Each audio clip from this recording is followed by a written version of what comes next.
ice cream.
She like, boy, you better not cheat. I'm like, 10, it's how it gotta be.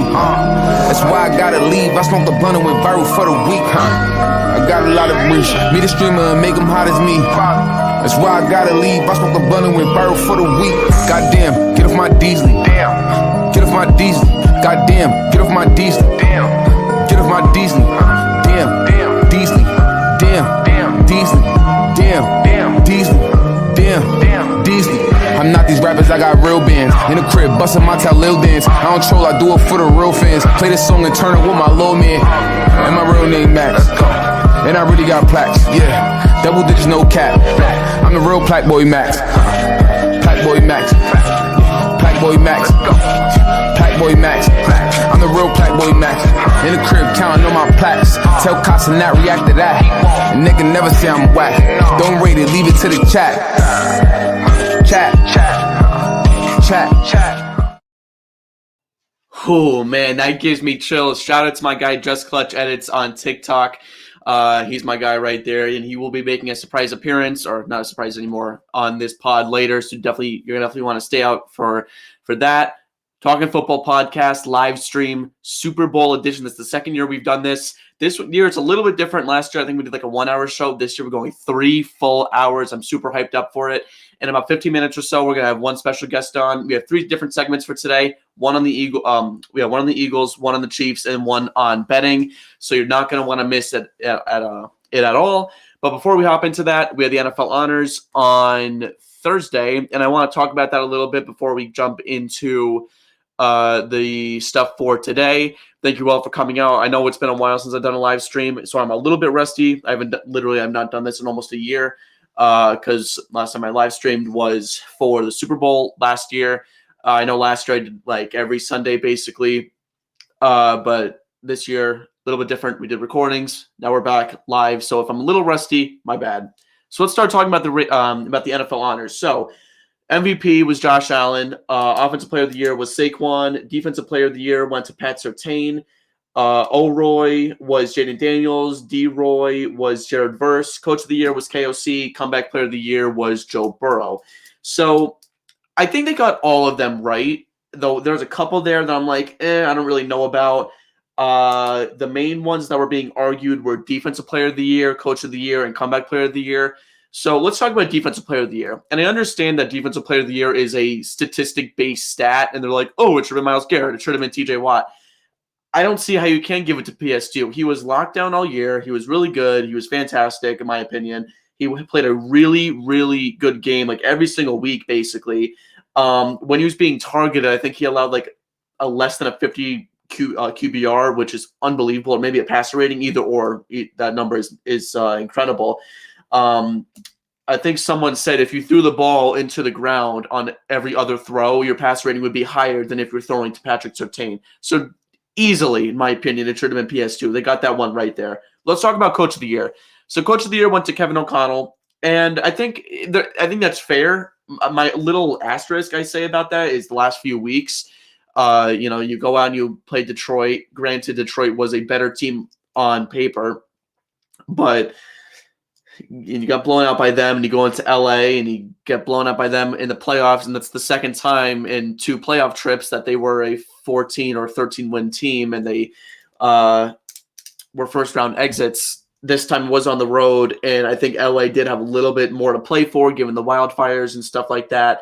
So I guess with that little extra edge that they had, it checks out. But still, I mean, when you have that kind of track record, when you have 14 wins, you should be at least having 1 playoff win. But then I looked at their schedule, and they had, I think, 2 or 3 wins against actual playoff teams. I mean, like they beat up crappy teams, and I'm not going to say that they beat the Packers twice, and they beat the Texans. They also beat the Niners before they became bad. But I think it should be noted that they struggled a little bit this year when they played good teams. They got swept by Detroit, even though the first game that they played was close. And they did lose to the Rams too. Those were their 2 losses, and they're the only 2 teams. They have 4 losses on the year, and they lost, and it was from 2 teams. So, but I think overall with what O'Connell did, granted he had Sam Darnold as his quarterback, and they went to the playoffs. and their defense, and they weren't a deep team. When your team isn't very deep and you're able to win 14 games, that's really impressive. And I think that's the big thing that made them so good. When you have depth and you're able to rotate guys in and out and keep them fresh, you should be able to win games. The Vikings, not really so much. I mean, they struggle with secondary all year.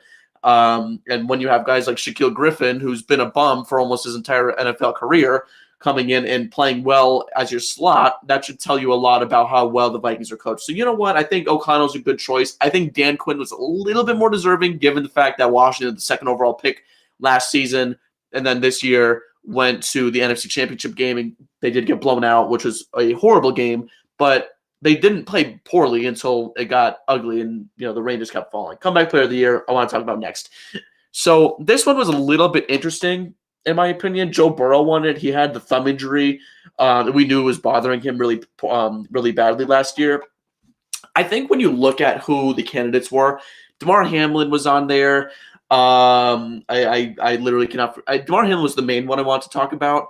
Hamlin was really good this year. I mean, he went from being a guy who was known for what happened on Monday Night Football to a guy who became a really solid safety for the Bills. And the Bills are another team that struggled with safety depth, and they really didn't have a lot of guys. They were dropping like flies for Buffalo.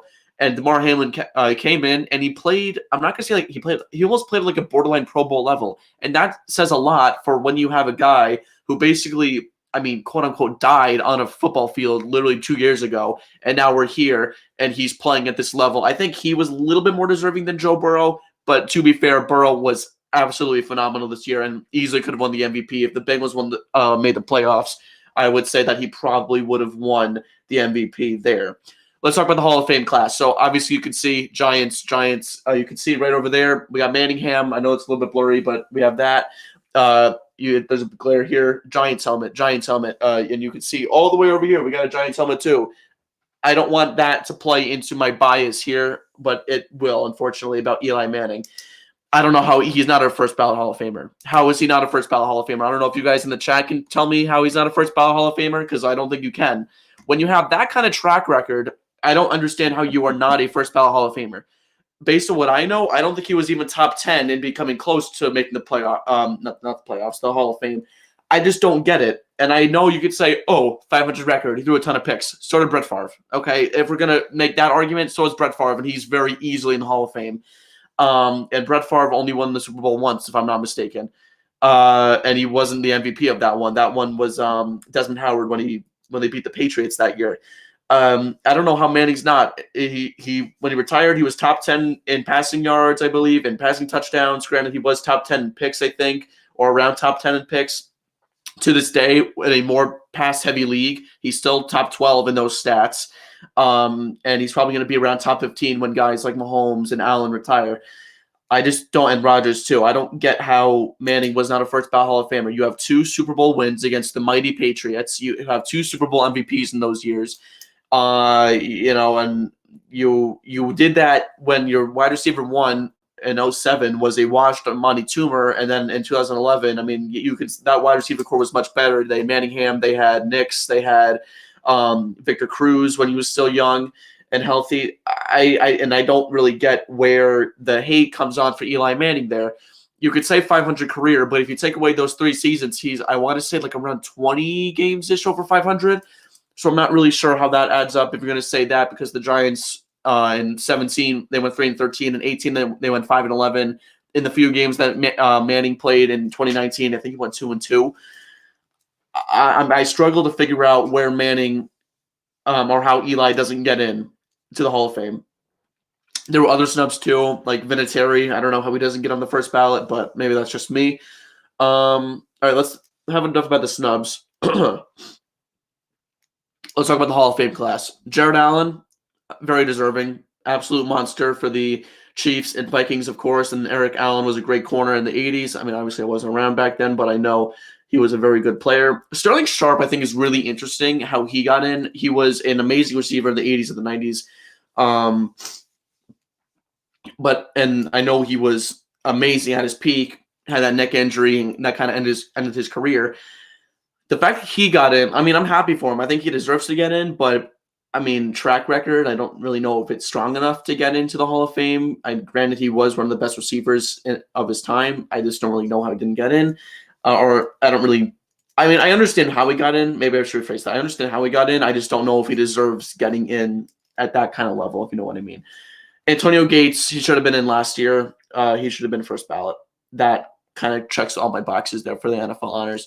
So that's pretty much that about what I got. That's what I got to say about that regarding the NFL honors. I will say, for what it's worth, I think Snoop Dogg did a really good job of hosting. I was skeptical. I thought it was going to be terrible, but he did a pretty good job. He was very funny. And he did a good job. I also thought when JJ went up and he had to speak, and he's rubbing his hands like crazy like this, and he can't read off the teleprompter, and he's like, yo, my bad, man, the teleprompter went out. That was funny. But yeah, that's pretty much it. Also, congrats to Eric Armstead of winning Walter Payton Man of the Year. That's a great honor. I didn't include that in my awards, but definitely wanted to shout him out there for being a great guy in the community. So that's how we're going to end the NFL honors thing. I just wanted to talk about that since it's recent stuff. Let's transition to our first segment. We are going to talk about the Kansas City Chiefs. I guess it's time for me to hit the intro, and let's get into the actual stuff regarding this live stream.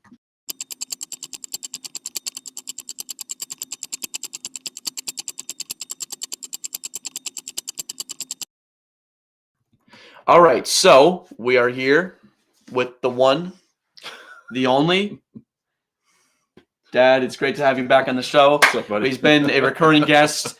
I think we did game picks this year at one point for one of our videos. Yes. Earlier on the season. So all of the guests on this show today have all been previous guests of Talking Football pod episodes. So you're definitely going to want to stay around to see who the other two are. They're the other two only guests who I've had on the show. But yes, Dad, welcome to the show. We are going to be talking about your favorite team, the Kansas City Chiefs. My favorite team. Oh my goodness. It's like when you asked me to do this, I'm thinking, okay, the Chiefs. Well, gee, what's old is new again, right? This is their third time in the last 3 years going. They going for a three-peat, which has never been done before.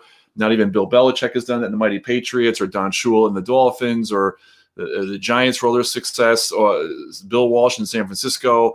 This could be a first. This could be a historic first for the NFL. And who better than Patrick Mahomes and the Kansas City Chiefs, who are basically the benchmark for the NFL right now? Another great year. They were 15-2, and let's face it, that one of those two losses was when they were resting their starters in Week 18, getting ready for the playoffs. So their one true loss was to Buffalo, who had a great season. So despite and I think about the Chiefs, and I look at their record, and they were 15-2, but is that kind of an outlier? Are they really a true 15-2 team? Are they as dominant as they were in years past? I don't know. I look at the roster. I look at the roster this year compared to other years, and it just feels like as long as they have Patrick Mahomes running that offense and running that team, there's nothing that can stop them. Yeah. So there's a lot going on here to unpack. I do think, and it's weird because I think Philly won 14 games this year, I believe, before the playoffs. So you've got a 15-win team and a 14-win team. So really, you've got two of the best teams in the league facing off today. I know this is a rematch from 2 years ago when Kansas City won, I think, by 38-35, which wound up being a very good game. But that was a very different Chiefs team and also a very different Eagles team. So talking about the Chiefs, wow, what do we do here? Patrick Mahomes in that offense, which is different. They have Kareem Hunt now in the backfield. They got him back. They got Isaiah Pacheco running the ball. They got some pretty good receivers, a little bit under the radar. Juju Smith-Schuster's back there. You got Marquise Hollywood-Brown. You've got, of course, DeAndre Hopkins looking for his first ring. And, of course, Travis Kelce as the tight end. Of course. So offensively, look at those parts, and you've got Mahomes running that offense and creating and extending and just being the magician that he is. What do the Chiefs do against that Philadelphia defense? The Philadelphia's defense has been phenomenal this year in all areas. The defensive line, the linebackers, and the back and the secondary. What are the Chiefs going to do? Well, if you ask me, I think that the Chiefs are going to try to early, obviously, establish the run. This is a game, they always talk about championships being won with defense and running game. This will be kind of the same, but I think there'll be some added little elements too. I think that the Kansas City Chiefs we're going to want to extend and stretch that defense out a little bit, maybe keep them honest, keep the corners busy, the safeties thinking about things. So I would look for the Chiefs to establish the run with Hunt, with Pacheco, but also not only taking the ball and throwing the ball to guys like the obvious ones like Kelsey and things like that, but taking some deep shots maybe earlier than we anticipated. I think I see the Chiefs trying to establish the fact that they're going to stretch the Philly defense out and make them be honest about how they play and not necessarily try to load the box to stop the run or do whatever they're going to do. That Philadelphia defense is bad, and I mean bad in a good way. They are a bad team. They are just a tremendous unit. And what are the Chiefs going to do to exploit that? How can they exploit that? How can they beat this team? Well, maybe you can do some quick screens. You can run some quarterback sneaks, and not some quarterback sneaks, some quarterback runs, some draws. Keep the defense thinking. When you have the shot, take the shot. Of course, you got Travis Kelsey, who is always finding a way to get open. At the end of the day, it's Mahomes. It's Mahomes and the decisions that he makes and the way that he finds a way on 3rd and 14 to get a 15-yard completion. There's a lot of chatter around the league about Chiefs fatigue, and is there an NFL component to this where the referees and the officiating are in the Chiefs, on the Chiefs side? I don't know. I mean, that's a hard argument to really make. I mean, the NFL is all about parity now. They want teams that have won 2 or 3 games to be able to go out and beat teams that have won 14 or 15 games. They want David to beat Goliath. It makes for good TV. It makes for good chatter in the week following the games. I don't know. I can't see it. I know that some referee crews are more prone to calling certain things more than others. I get all that, but I got to believe that it's really more about the Mahomes magic. I mean, I think that people do kind of feel like, oh, here we go again with the Chiefs. Are they going to win it again? And will they have help? I don't think the Chiefs need help, and I'll tell you why. The Chiefs also have one of the best coaches in the history of the league, in Andy Reid. Andy Reid, who, by the way, ironically did coach the Eagles in the previous incarnation, but he is now going for his 3rd Super Bowl in a row with the Chiefs. Will go down as one of the greatest coaches of all time. And that's up there with Belichick and Don Shula and Chuck Noll and so many others. But Andy Reid is a good strategizer. He knows how to get the most out of his team, no matter. And we all know the NFL teams change. Rosters change year to year. It's not like, kind of like in high school or college where you have that same group for maybe 3 or 4 years before they graduate out and you have to move on. Sometimes at the NFL, between free agency, retirements, injuries, things like that, the rosters change constantly, and the coach has to be able to take the roster that's basically given to him and make it work. And here we are again talking about a Chiefs team that won 15 games. Really should have won 16 had they not been resting their starters in Week 18. But Chiefs are a good team. I think that this is going to be a great game. I think that Philadelphia, and I know we'll talk about Philadelphia later on, I think they bring some X factors as well. I like the fact that the Chiefs do have Kareem Hunt and Isaiah Pacheco in the backfield. You kind of like what Detroit did with Sonic and Knuckles, having a speedster and a more of a power back that could, take the burden while the other one's getting a rest. You can kind of do that too. So I think the Chiefs are a pretty complete team right now. I think their offensive line is pretty good, keeping Mahomes on his feet. I think defensively, I think the Chiefs with Chris Jones and Karlaftis are going to come after Jalen Hurts. I'm not sure if the Eagles are going to try to exploit the Chiefs secondary or not, but I think this game comes down to, as usual, Patrick Mahomes and what he can do. Yeah, let's take a backtrack now. Let's go back to what happened in the offseason to get to this point. How did KC get here? So let's take a look at this. So we pull up their offseason moves, and here we go. So KC's key additions, this is what they did in the offseason. And I thought they did more than this, but when I actually looked at it, they really didn't. Also not on this list is they traded L'Jarius Sneed, who was at last year's a top 5 corner.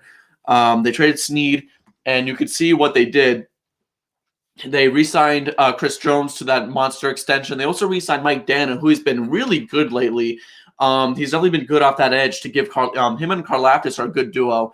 They signed Hollywood Brown to a 1-year deal. They also drafted Xavier Worthy and yet another trade with the Bills that the Bills are probably mad at themselves for. They also traded for D-Hop mid-season. These are some moves that they did to get them to where they are. and they're small moves, but they're big enough to be notable in the fact that they almost like keep the band together, and that's something they've been good at for the last, I don't know, almost 6-7 years now. Because in the last 6 years, they made 5 Super Bowls and they've won 3 of them. I mean, that has never been done in the NFL history. That's something that has never happened. But to go off of what is happening here, Kansas City, they don't really have to make those kind of additions because they already have those players right here on their team. They have a good core, and I think you're right. The additions are tremendous. I think that obviously re-signing Chris Jones was tremendous. You talk about getting DeAndre Hopkins in there, a guy who'd been playing for a long time and now gets a chance to win his first Super Bowl. He could be an X factor in this game.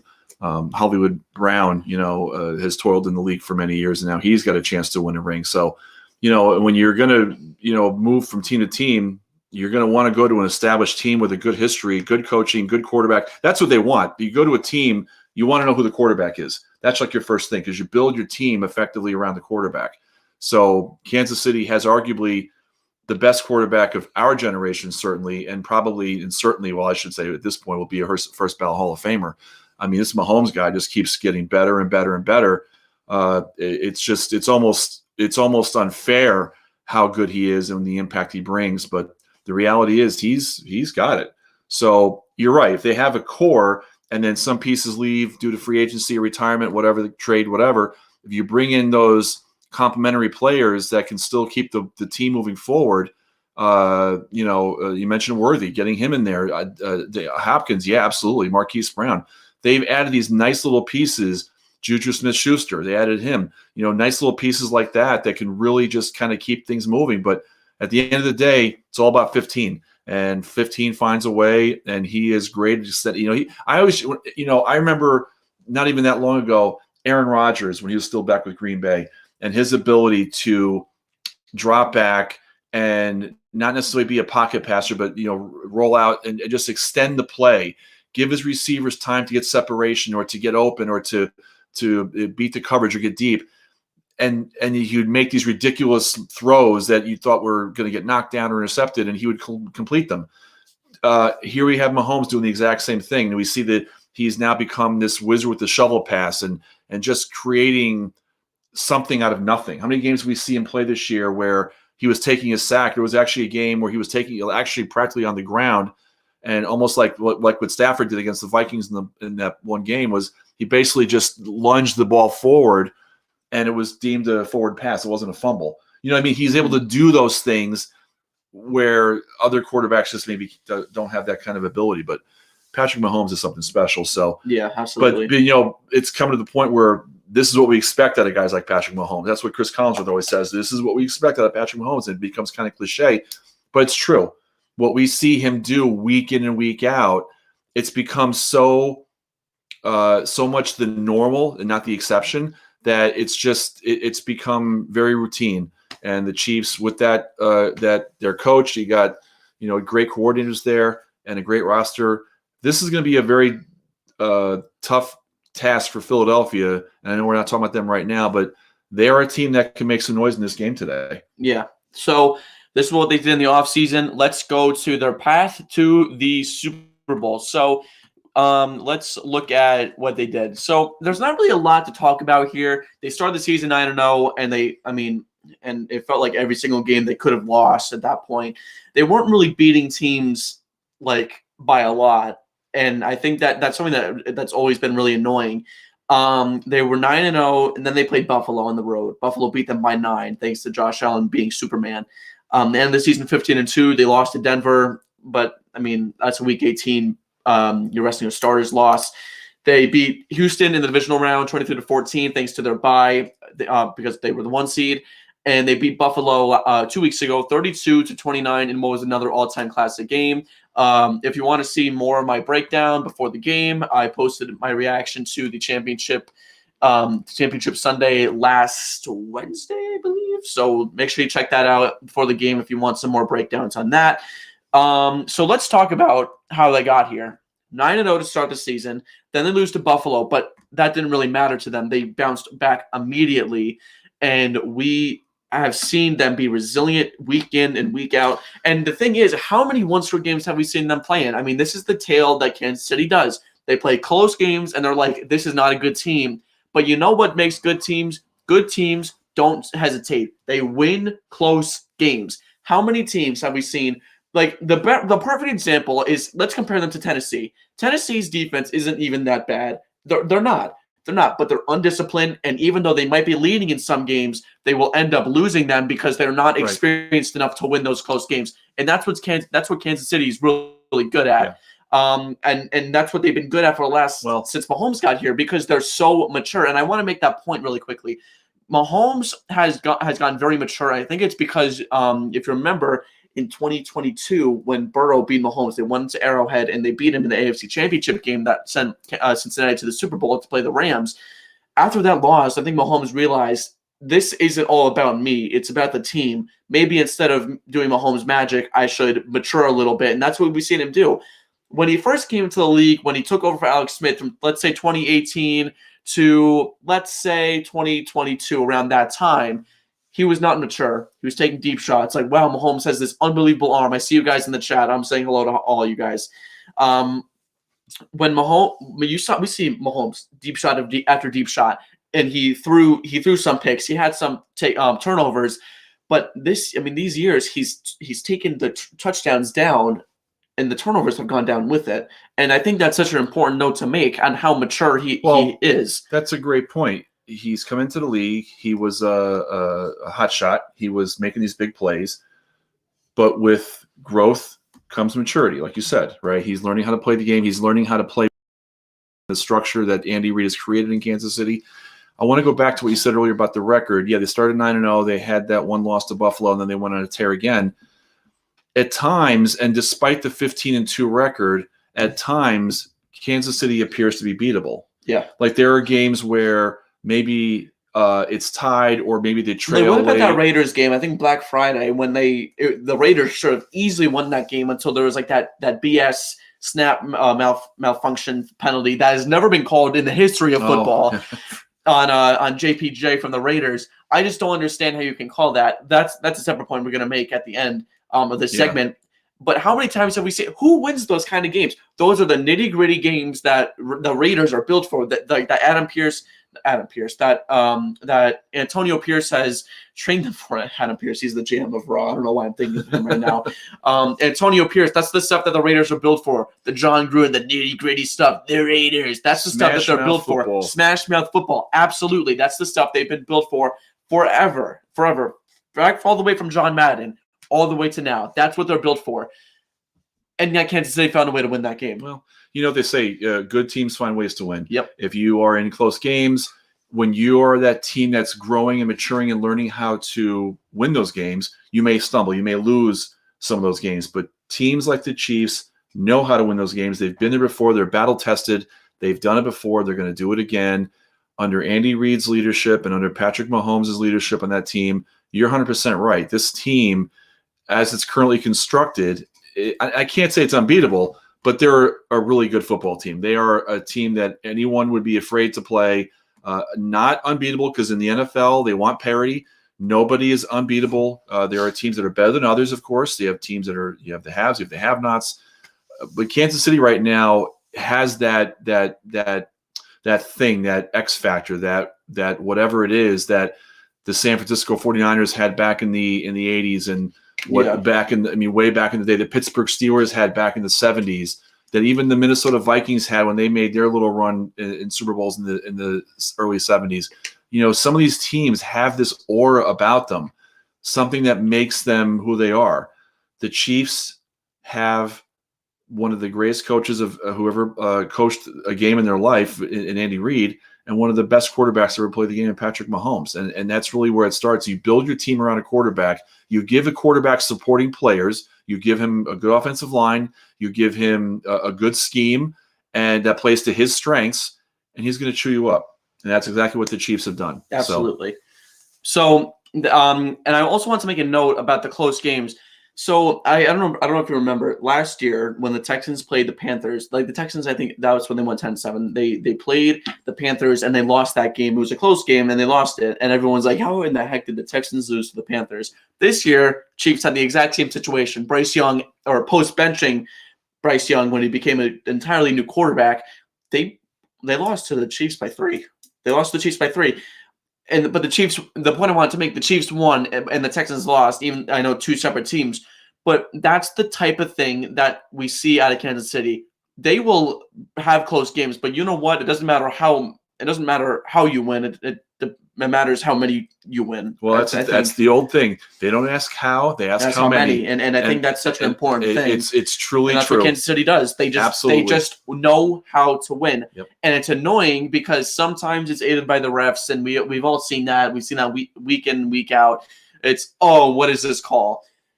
But even without the calls, they're winning those games. And maybe it's not as dramatic, but they still end up winning those games because they know how to win one-score games. Right. Let's move on to the keys to the game. I believe that's next. If it's not, then I'm going to look like a fool. Keys to the game. Here we go.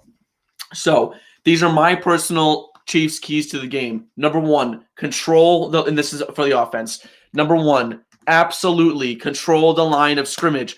If you're not able to control the line of scrimmage, then you're not able to dominate. And this is what they need to do. Guys like Trey Smith, guys like Joe Tooney, guys like Creed Humphrey, move them back. This is what they need to do. And this is something that Philly does. If they can control the line of scrimmage, KC can offensively, or at least open up holes for guys like Pacheco, like Kareem Hunt, the way to win might be a little bit easier. Maybe, and that's where it starts, is that line of scrimmage. If you can create those lanes, first of all, the offensive line has to be able to push the defense back to create those lanes for the running back, and it also has to stand tall to protect your quarterback when he's throwing the ball.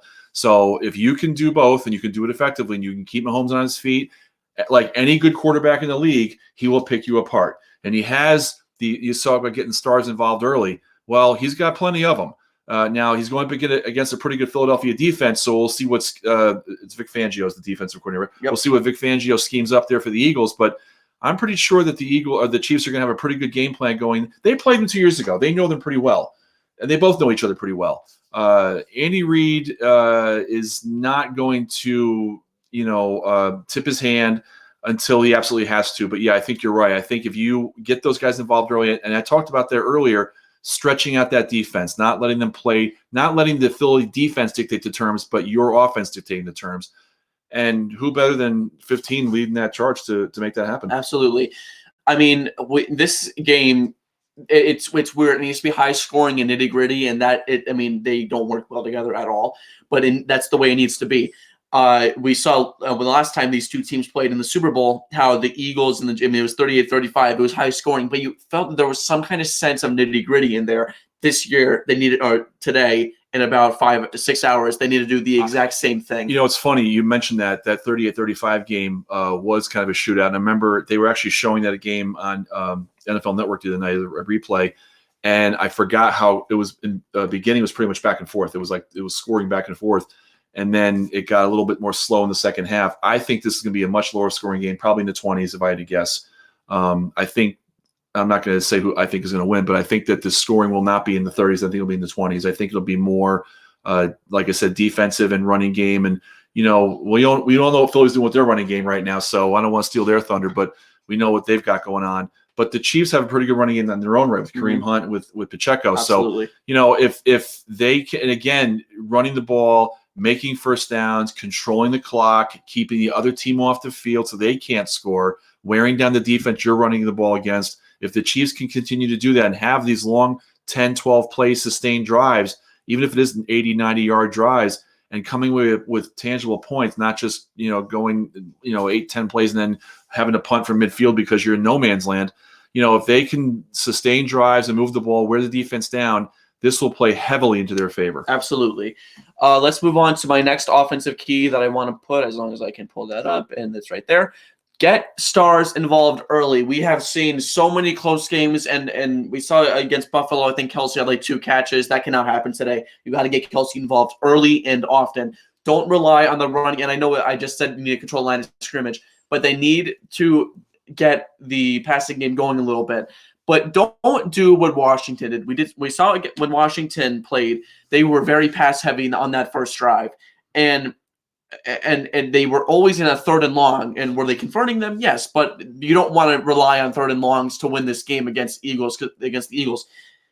Run the ball, but also when you have throwing downs, even if it's like a light RPO or like a naked bootleg to the right side, get the guys like Kelsey. Don't throw to Noah Gray. I mean, come on now. I mean, get Kelsey going, because Kelsey has this really irritating swagger. He's almost like a grinder in hockey. He's that guy who he's always just kind of there, and he will always do the things you need him to do. And with how he's playing, he's got the Swift stuff going on, and he probably has a proposal, in his back pocket if they win.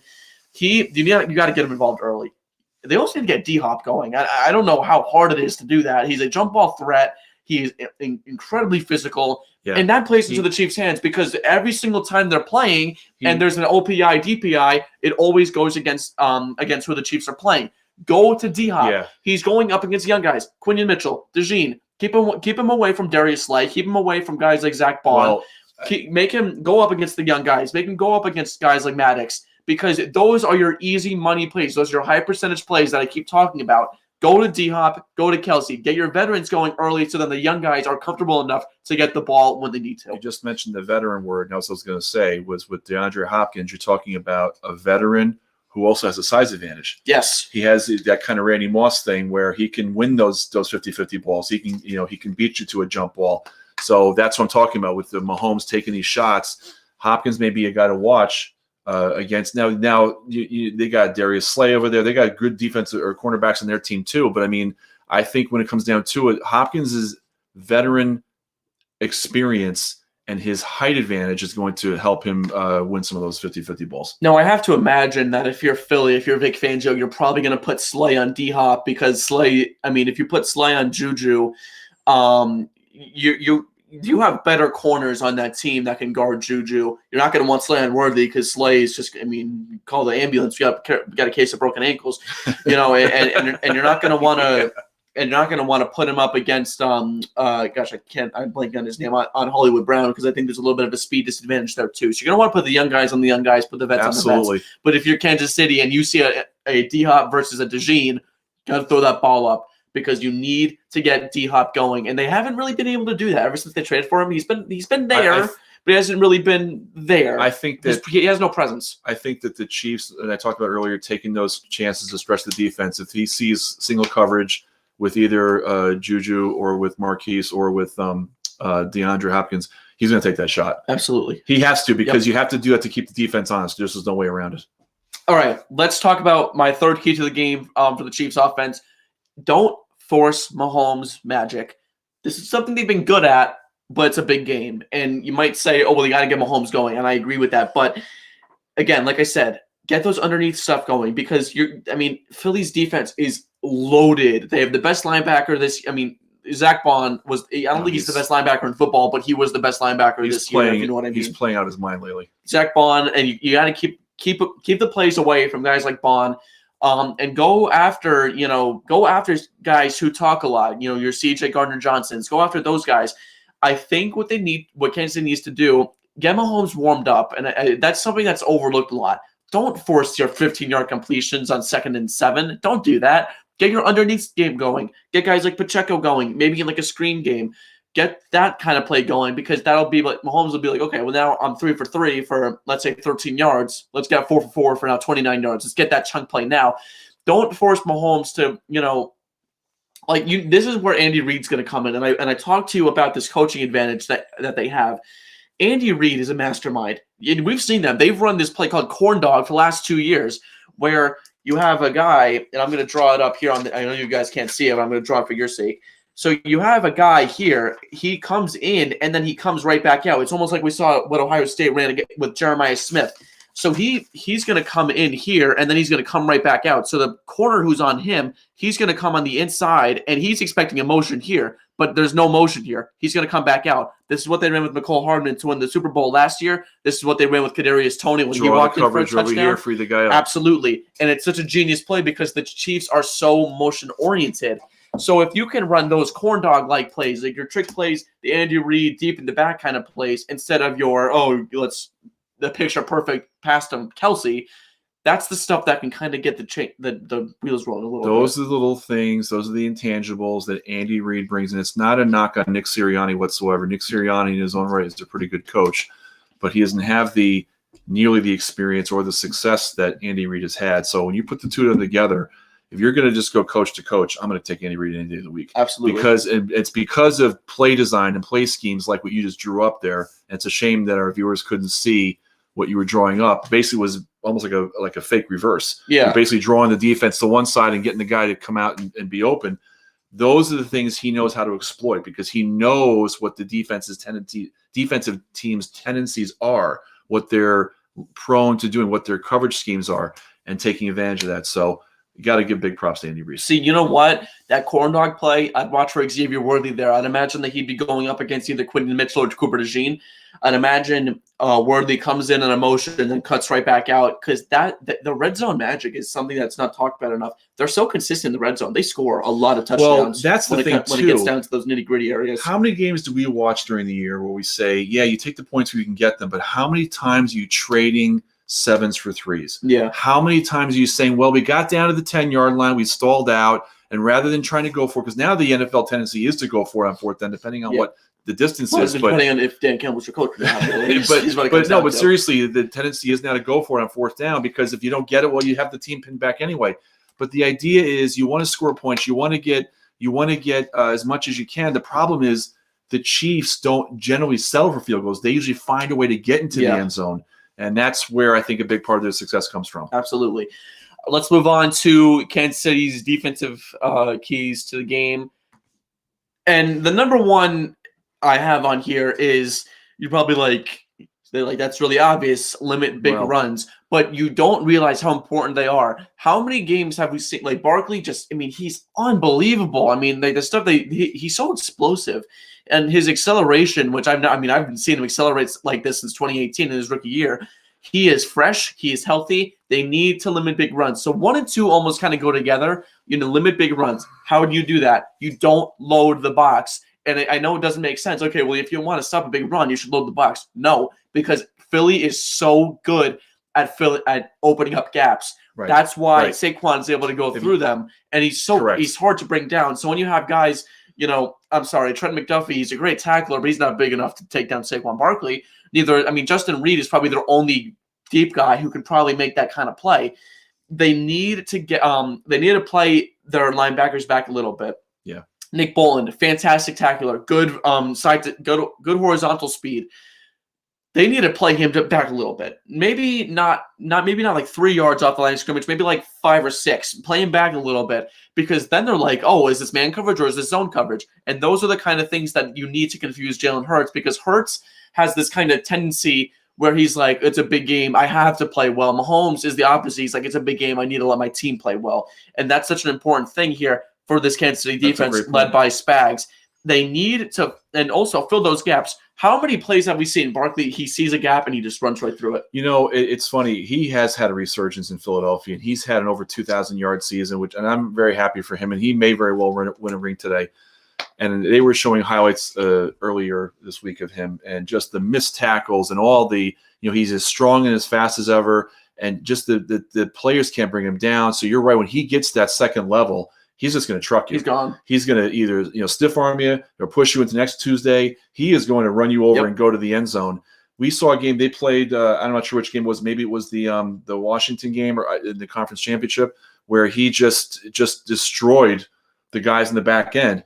You are 100% right. If Kansas City loads the box, they commit 7 or 8 guys to the line to try to stop him. First of all, your guys are spread out over line. You can't load a box this way. You got to line it across the line of scrimmage.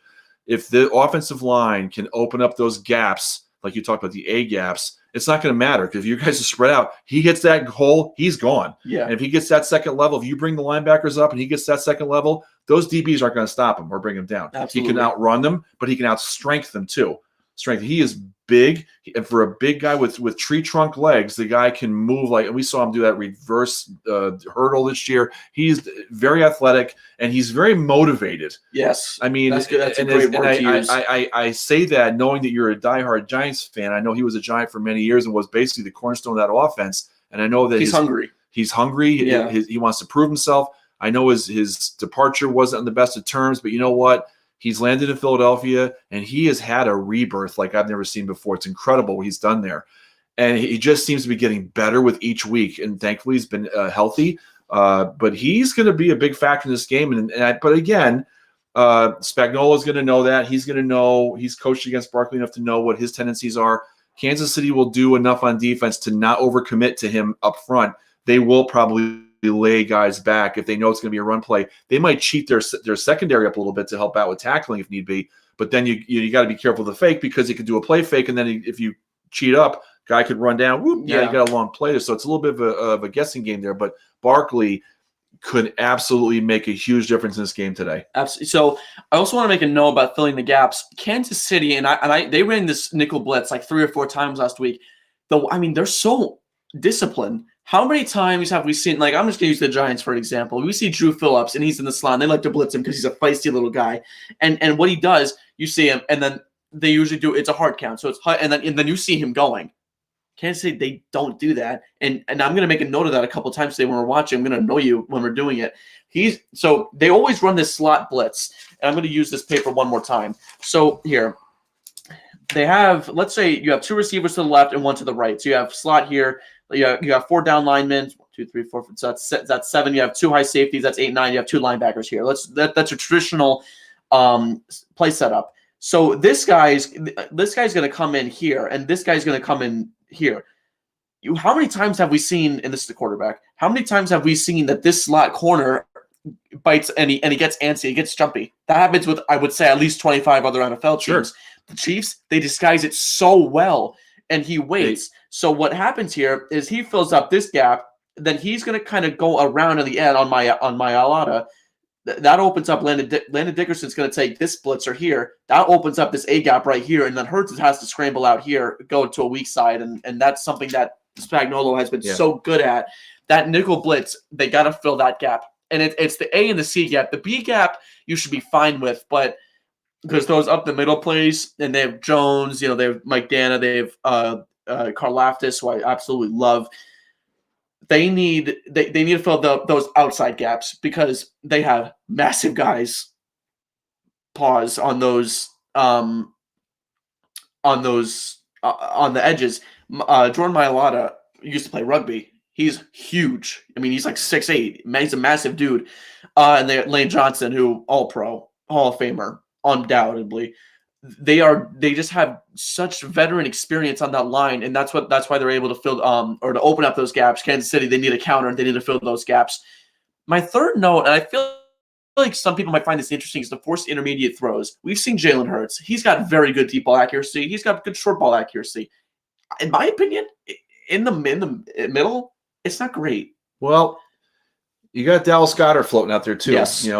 He's not quite Travis Kelce, but he's pretty good. He's pretty good. So you talk about intermediate throws, your guy like Goddard might be the guy to go to. If he can find a soft spot in the zone in between the second, third level, maybe they can exploit that. I don't really know. I mean, I know we'll talk about the Eagles later on, but yeah, if you can keep him from throwing the deep balls to A.J. Brown and to Devontae Smith, you might have a chance there. I think a lot of their offense will circle around Barkley. Yep. But we won't know until the game starts to evolve and start to, feel it out and see what the tendencies are.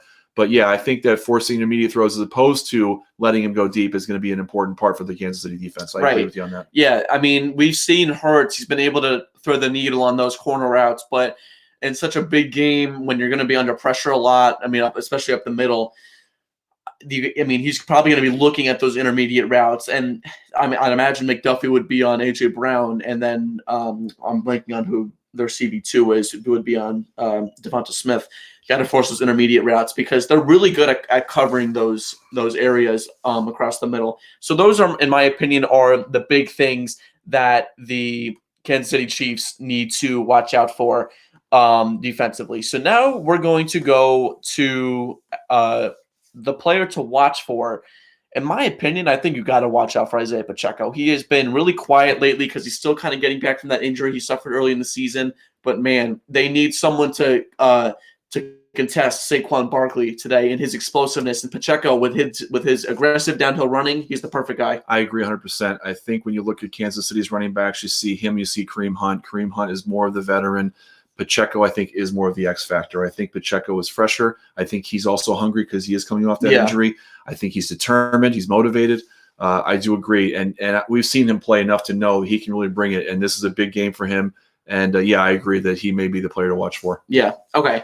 So now we have reached this point. I'm going to put you on the spot a little bit here. Who you got in this game? Well, I tell you, this is not to be cliche. We always say, "Oh, it's going to be a really good game, back and forth, evenly matched and whatnot." Of course, it is. These are arguably two of the best teams in the NFL right now. 15-win team with the Chiefs, 14-win with the Eagles. They're both here not by accident. They're both here because the Chiefs were the 1 seed in the AFC, correct? And the Eagles were the Eagles weren't. The Eagles are the 2 seed. Were the 2 seed. Okay, Detroit was the 1 seed. So you got the 1 and the 2. Playing, so arguably they're the two of the better teams in the league to begin with. So when you look at the rosters, a lot of things kind of even themselves out. I think that you can say that this matches well with this, and you can go with this. I think it comes down to two things. I think if you look at Philadelphia's offensive roster and you look at Kansas City's offensive roster, and I'm starting with the offense because normally they say running game and defense wins championships, but let's look at the offense for 1 second. The Chiefs' offense on paper is good, but in my estimation, they're not elite. The Eagles' offense, and I'm putting an asterisk there for just to hold that thought. The Eagles' offense, I think, is pretty darn elite, especially with the resurgence of Saquon Barkley. However, asterisk there again as well for both the quarterbacks. I think that Philadelphia's roster offensively with Jalen Hurts is not quite as successful as the Chiefs roster with Patrick Mahomes. I think that Hurts may have better weapons overall, but Mahomes has that experience. He has that ability to just pull wins out of where he shouldn't. I think the Chiefs win this game. I think it's a close game. If you're looking for a score, I would say somewhere in the neighborhood of 27-24. All right. Thank you very much. It's a pleasure, as always, to have you on the pod. I appreciate it so much. Thank you, my friend. You'll definitely be back. All right. Thank you. That's where we're going to end the Chiefs segment. Up next, we got betting. You're not going to want to miss that. We're going to go on a quick break, and we're going to be back with betting, and then we're going to wrap it up with the Eagles segment after that. We will be back after this edit from Just Clutch Edits. Make sure you check him out on TikTok. We'll be back after this.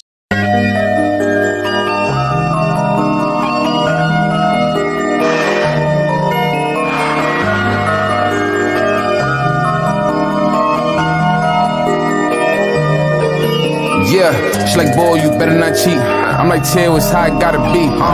That's why I gotta leave. I smoked the blunt and went viral for the week. I got a lot of reach. Meet a streamer and make him hot as me.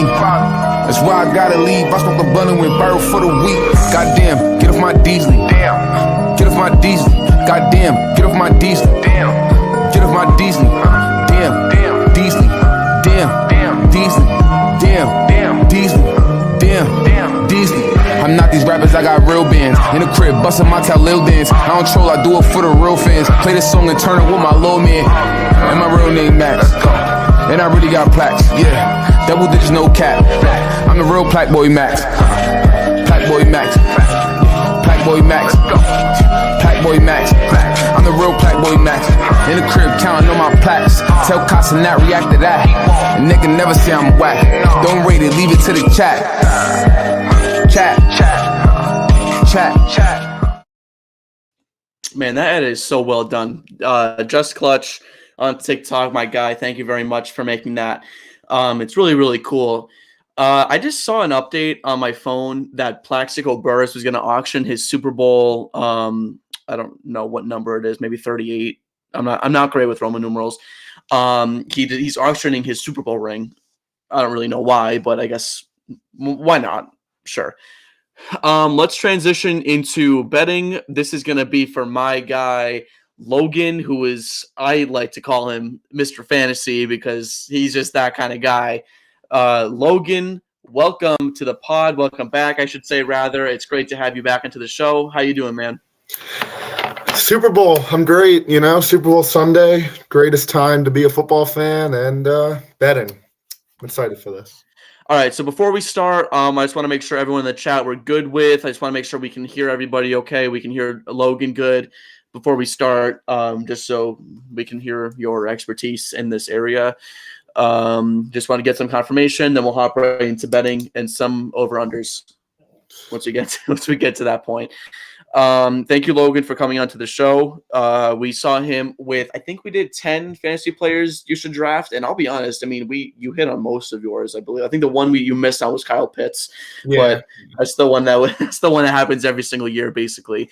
So I think we're good. Okay, yeah, everyone can hear him. Okay, yeah, okay, we're good. All right. So what we're going to do to start this is I'm just going to give you some player props that I found from Betting Pros. I don't know. It's a consensus over under here. I don't know if FanDuel has anything different, but I'm just going to kind of go through them. And you're going to tell me you got over or you got the under. Okay. So Logan's over unders. Let's put this right in the middle here. All right, Logan, tell me. Saquon Barkley, he's the biggest one that I've seen.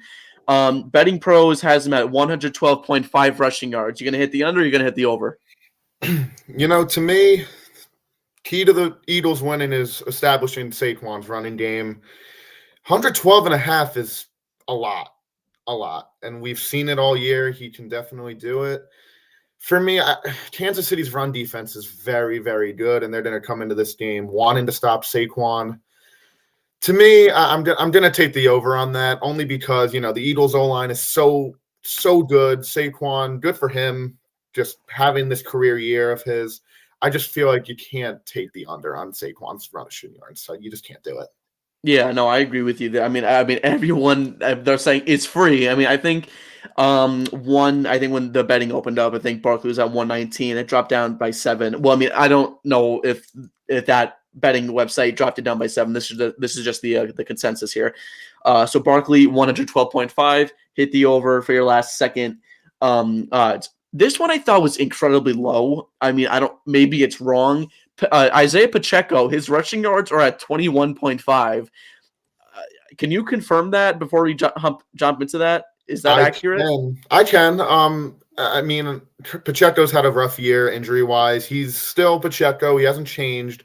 But Andy Reid has shown us that he believes in Kareem Hunt now. Like he says, all right, we can win with Kareem Hunt. Let's give Pacheco time to rest up, and I'm pretty sure that he's going to be an X factor in this game, right? 21.5. I don't understand.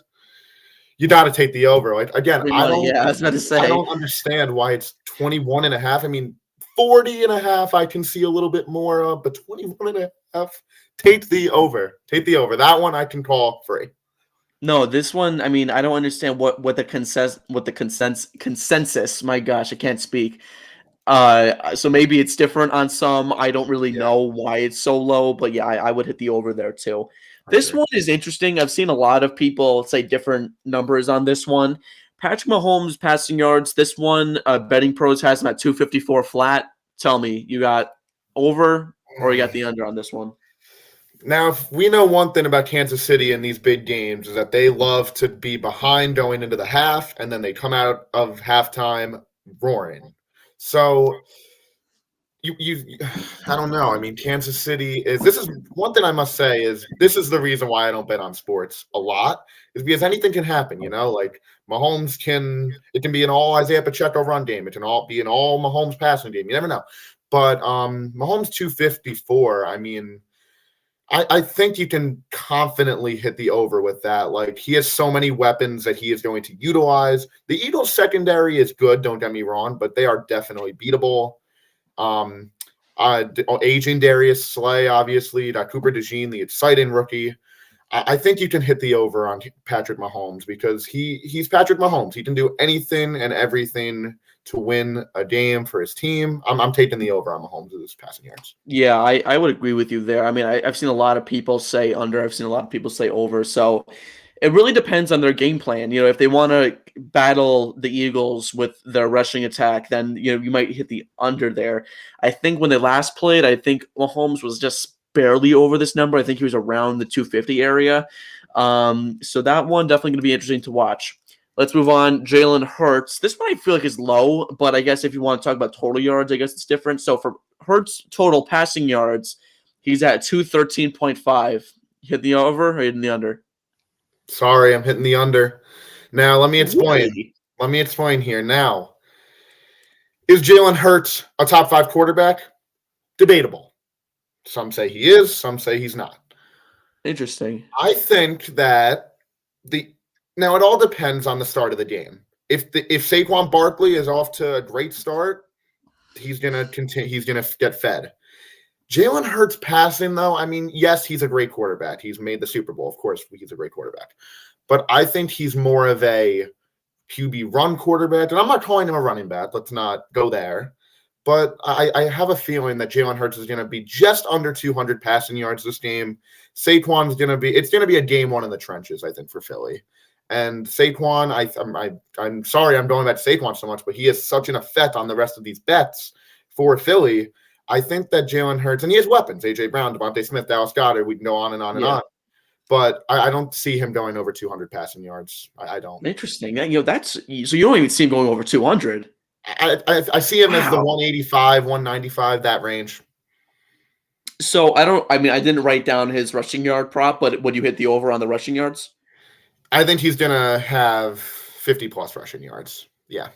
50 plus rushing yards. Yeah, that's interesting because you saw the defensive keys to the game for Kansas City, and I said that Kansas City is probably around they should force intermediate throws, and if they're going to force intermediate throws, that means they're probably going to drop back a little bit while sending pressure around the edge. Yeah. So if Hurts can maybe find those gaps a little bit easier, then yeah, you might be right about that. With Hurts getting around 50 rushing yards. Yeah, that makes sense. Yeah. Let's go to receiving yards.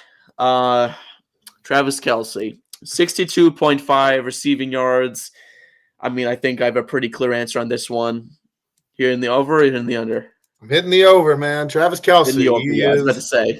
It's the Super Bowl. It's the Super Bowl. He's playing for not only the Chiefs, I think he's playing for Taylor Swift also, Like he wants to impress today. And he can. It's just and Mahomes and Kelsey's connection is, I don't want to say unheard of because there's been many other connections, but it's a dang good one. And I have a feeling that the Eagles, and I've looked this up, like statistically, the Eagles are not the worst, but they're not the best against tight ends. They're in the middle of the pack. So Kelce is going to do everything and anything he can to get involved. He can go over 100, I think. But I'm gonna hit the over on Travis Kelce. No questions asked about that for me. I know I think FanDuel had a betting thing on this. FanDuel, I think they had Travis Kelce proposed to Taylor Swift if they win the Super Bowl. So I'm just gonna ask you this because you're in here for the betting thing, just for fun. Yes. Would you hit that? Would you bet yes or would you bet no? It's if the Chiefs win, I'm betting yes. If the Chiefs lose, I'm not betting at all. I'm not going to say no, but again, betting is so unpredictable in sports. I cannot stress that enough. But if the Chiefs win, I'm saying yes. But if the Chiefs lose, then I'm not betting anything on that. I'm telling you right now, if they win, I'm going to be annoyed. If they lose, it's whatever, I guess. But if I see in a post game where it depends on who's presenting the trophy. Let's say, usually they have like Terry Bradshaw or Kurt Menefee come up and do that because it's on Fox. Or maybe they might have Kevin Burkhardt go up and do that.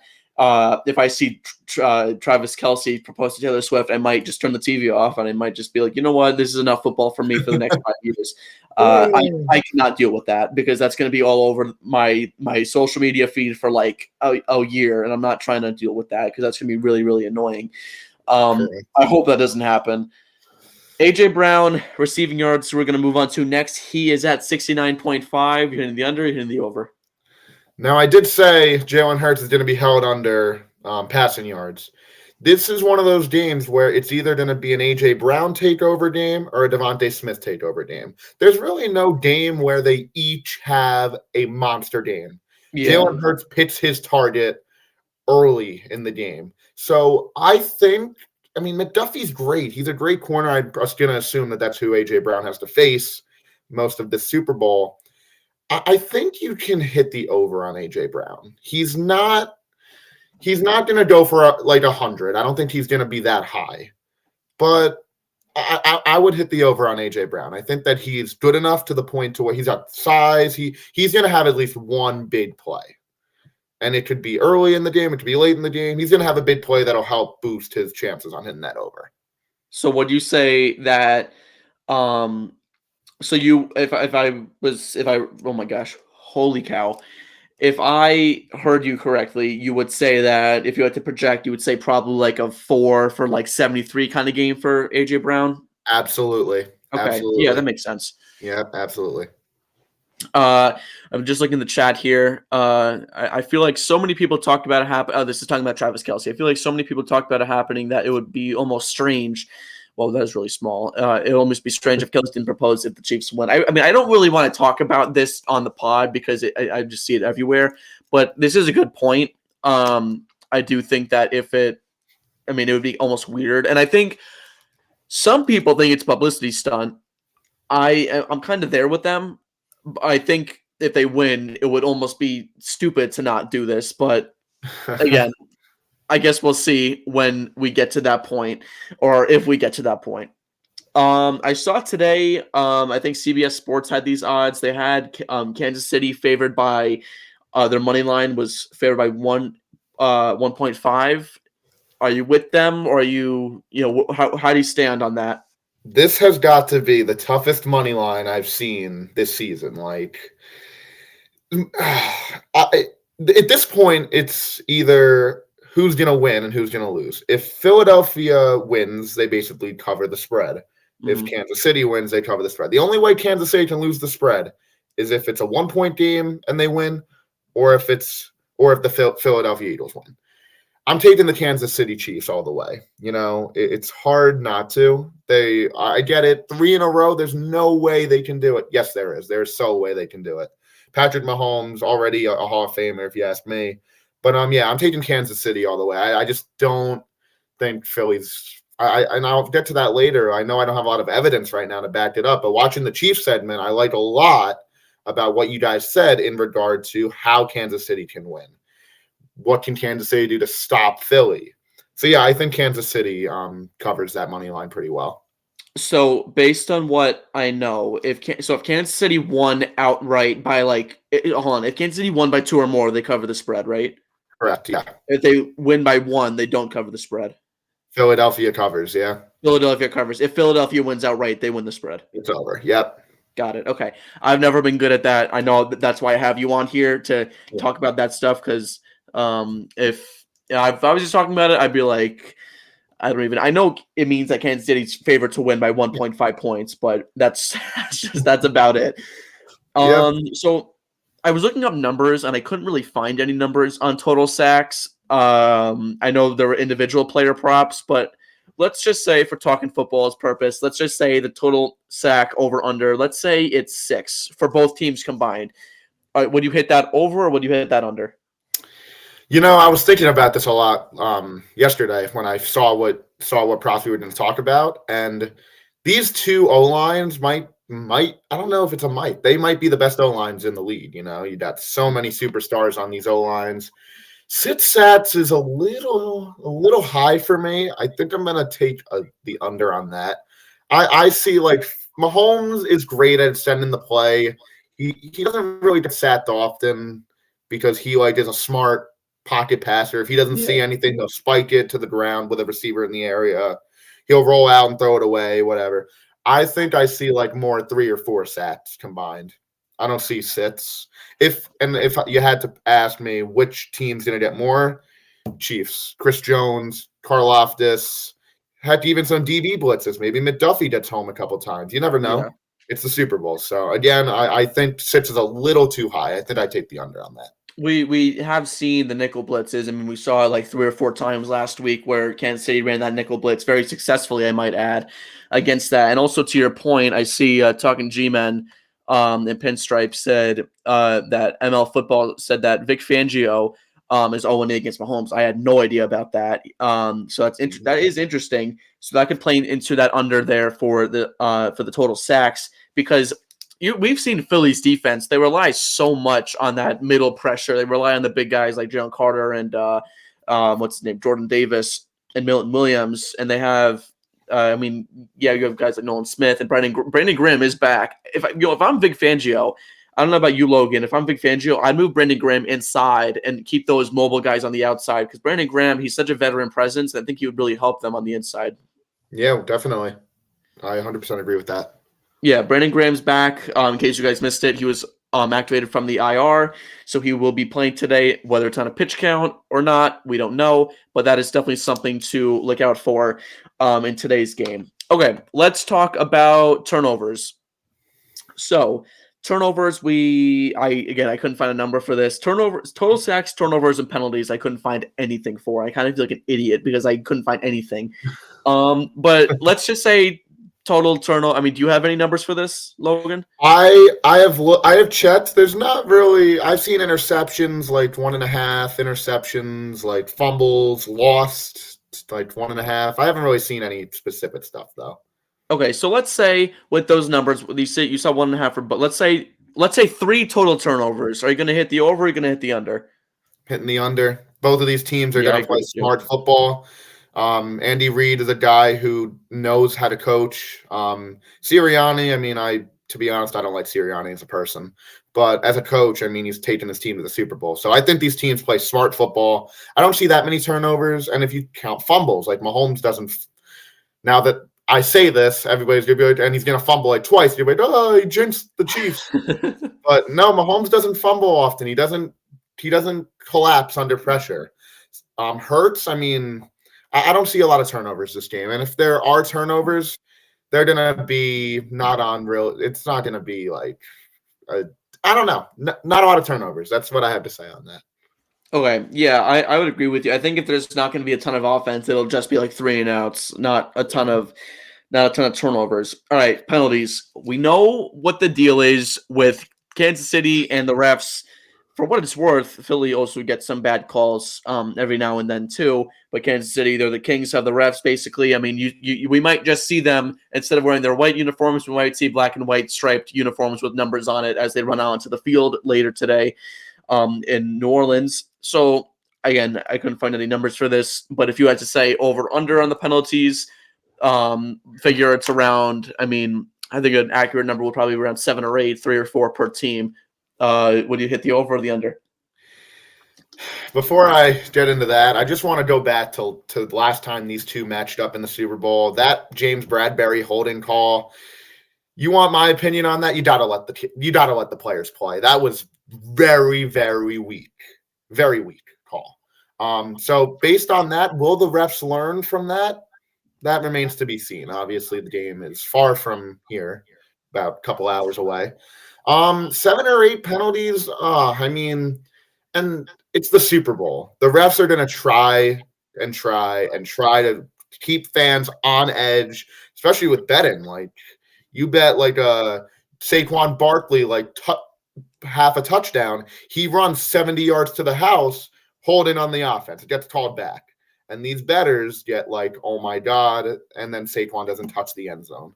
So I think you can confidently, there's going to be double-digit penalties in this game, I think.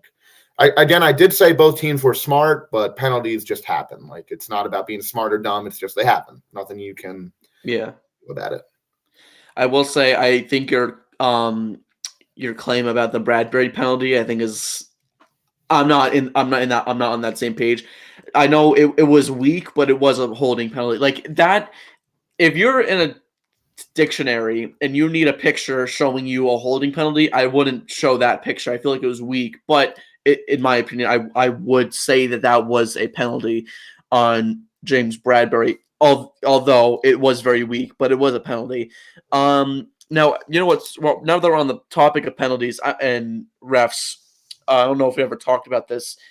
When the Bills played the Chiefs in the AFC Championship game, there were a couple of controversial things. First off, I want to ask you this. What do you think was, it was 4th and 1 or 4th and 3 or whatever. Allen was dropping back through to Kincaid. Kincaid dropped it. There was a flag, then disappeared. What do you think happened on that play? To be honest with you, I checked out that replay like 100 times, and I don't really know what happened. Like I think it was going to be on the offense anyway. I didn't think it was against against Kansas City, but again, like that flag being picked up. I didn't really hear anything about what the call was going to be. If it was going to be on Kansas City and the Bills were going to get a new set of downs, that's something to talk about because the Bills should be where Kansas City are. Yeah. But if it was on Buffalo and all Andy Reid had to do was decline the penalty, then we wouldn't be having this conversation. But to be honest with you, I have no clue. I know that seems weird. Like, how do you not know when a penalty happens? But I didn't see anything like really crazy, like up here, like, whoa, that's a penalty. So yeah, I'm unsure, honestly. And going back to that Kincaid catch, he could have caught the ball. It wasn't an easy catch, right? But he could have caught it. So that's just a question for many years to come. See, like, I mean, Jim Nance said, and I said this in the Championship Sunday video, Jim Nance does not get many things wrong. If he gets something wrong, it's an oddity. It does not happen very often. He said there's a flag in the play, and it was immediately after the play was over that he said that there's a flag in the play. It's not like you see sometimes when Mahomes dropping back, flag on the play, Mahomes looking, throwing, and you knew that there was a flag in the play, whether it's for holding on offense or defense. You knew that beforehand. This one, it felt late, so I would say it was probably some kind of pass interference. The claim was that it was on Kansas City, or that's wrong. The claim was that if he made the catch, it would have been on Buffalo, but they picked it up for whatever reason. I think they were going to call a fake penalty on Buffalo if he caught it, but I don't know. It's a lot of weird stuff going on there, and I'm just hoping that they can kind of clear that stuff up today, because this is the Super Bowl and everyone's eyes are on the game. And if I'm not mistaken, I think they have Bill Vinovich doing the Super Bowl, and he's all right. He's all right. Yeah, there's many officials that you want to see, but again, you're going to get these officials have gone through the same training or whatever they go through to be an NFL referee. So it's not like one's better than the other, but as long as I don't want the Eagles to win. I don't want the Chiefs. Like I don't really like both teams, but if the Eagles win or the Chiefs win and the game was called fair, according to the media and everyone else, fine. I'm okay with the outcome. Are there any other over-unders that you can think of that we didn't cover in this one that you want to talk about? There was one that was talked about, field goals. Field goals were talked about, and I get it, like it's the Super Bowl, so you don't think about field goals are the last thing you think about. But one of the things I saw was like Jake Elliott over under a missed field goal, because he's struggled a lot this year. Been shaky, and it's the Super Bowl. Let's just say it's 4th and 2 let's just say Kansas City has the ball on the Eagles' 25-yard line and it's 4th and 2. Chances are you're going to go for it. You're not going to kick a field goal, depending on the situation. So Jake Elliott, is he going to miss a field goal tonight? And I'm sure this is some way. Like I don't think it's the Super Bowl, right? Jake Elliott's a clutch kicker in real life. I don't see him missing a field goal, but Butker also, you talk about Harrison Butker. He's good to go, right? I heard a little bit of it. I believe he's good to go. I think both teams are fully healthy. I don't think there's any other question mark. The biggest question mark I saw was Philly. I know they've been getting a little sick lately. I think Jalen Carter was the biggest name that had an illness, but I think everyone's good to go for both sides. Okay, but yeah, Butker, you have seen him in the playoffs. He is money. If he misses, the James conversations are going to happen. And I'm worried about that. That's why I try to think about, should I say this? Whatever. I do see in the chat actually that we missed a Devontae Smith. Yeah, we'll talk about that after this. Yeah. Yeah, but field goals, again, it's the Super Bowl. Teams try to avoid field goals in the Super Bowl, but I don't think Jake Elliott misses a field goal in the Super Bowl. I think that he's gonna rise to the occasion, definitely.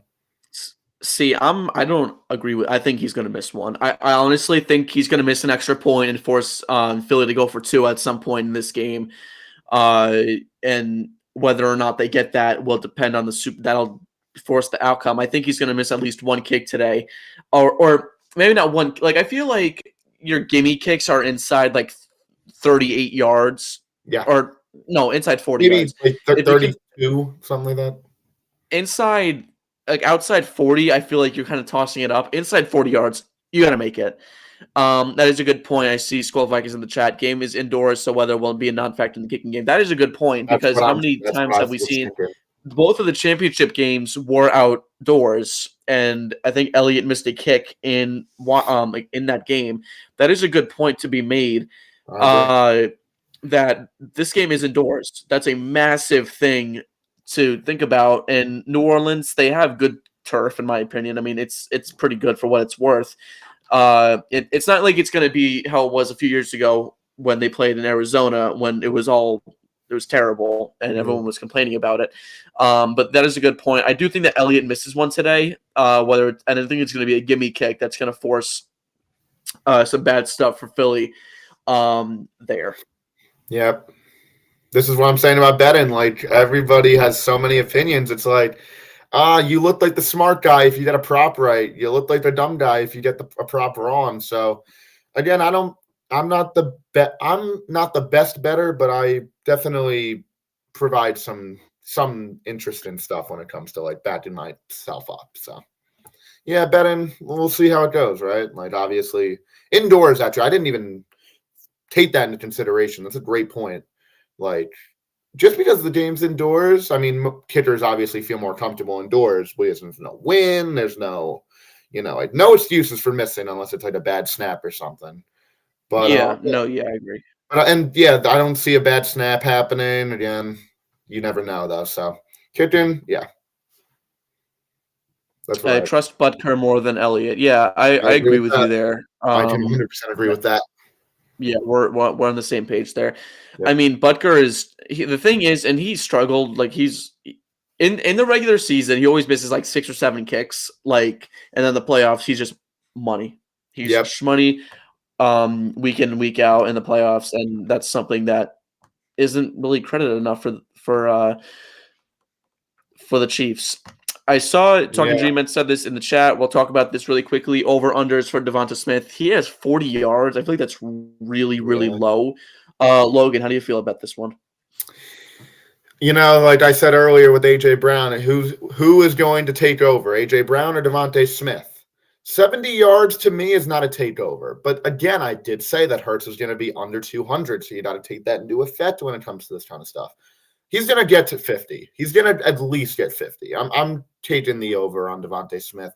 A.J. Brown may have less catches for more yards, but I think Devonta Smith may have more catches for less yards. Like, I think he'll get to 50. I don't really see how he's going to miss 40 yards. That's my opinion. I mean, A.J. Brown, Devonta Smith, yeah.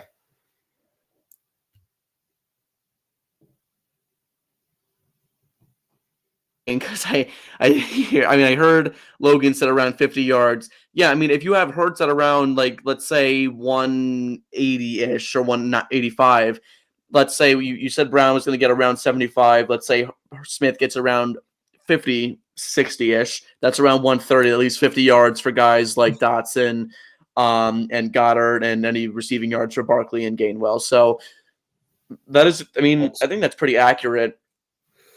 That's something to take into consideration. Okay. Like, yeah, we'll see. We'll see. Okay. I'm gonna ask you about hold on, I'm sorry. I gotta take this down. I'm rusty. I said that beforehand. I haven't done a live stream in literally a year. Let's take this down.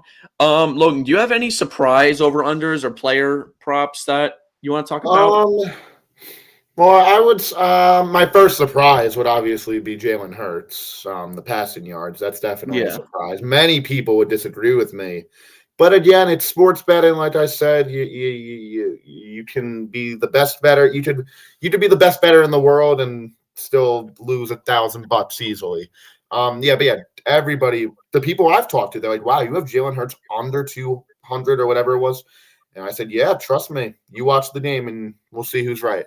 But yeah, that's definitely a surprise one. Another one was the Jake Elliott conversation we were having over under a missed field goal. Jake Elliott, it's mainly been from deep with him, like 50 yards. He has hit, I think, 150-yarder this whole season, if I remember correctly. So that's another surprise. Other than that, though, I mean, and then turnovers again. Maybe some people disagree with me about that. Like, these are obviously two pretty good defenses if they're in the Super Bowl, but still, I just think that the offenses are too good. So yeah, not really many surprising ones to me. It's just, like, we need to know, like, that's what I said about betting. Like, it's hard to talk about it because it's like, oh my God, this could happen, which should screw up this prop, but then this could happen, which should screw up that other prop. And Yeah. that's my thing with betting, to be honest with you.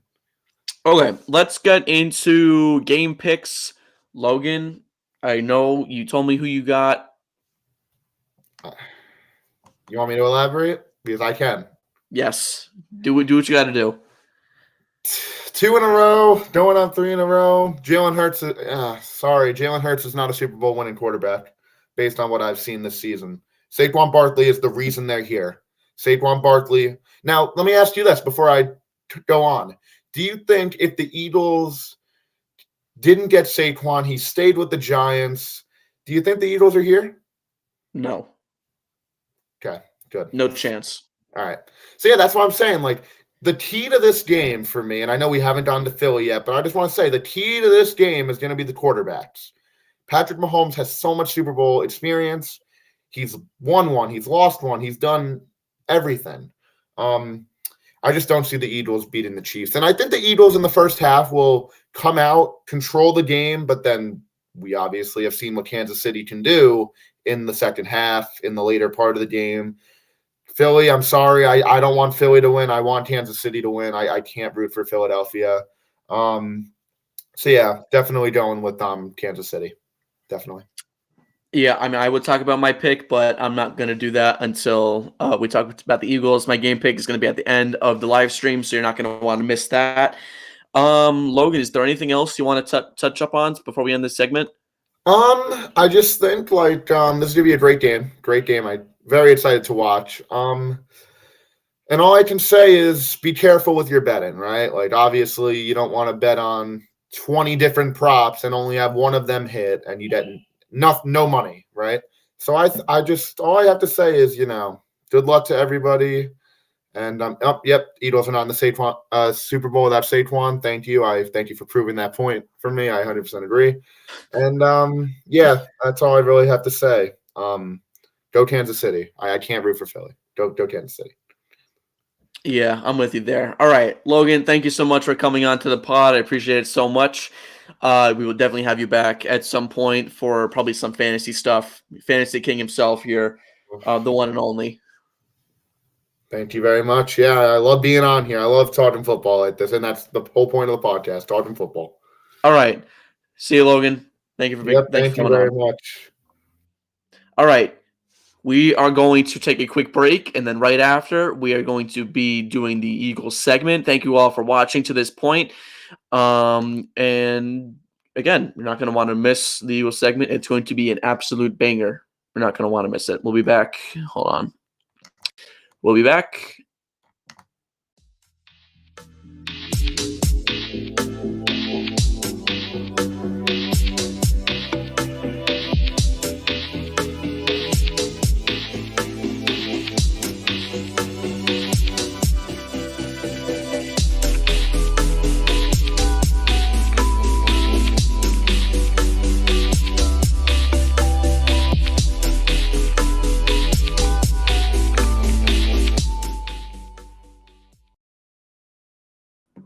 All right, welcome back to the Talking Football podcast.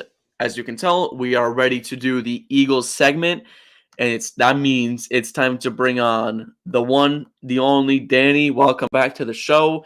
Danny was on for the NFC East preview, and it's been a while, but he's back. Danny, how you doing, my man? I'm doing good. How are you? I'm really excited for this podcast here. Good matchup.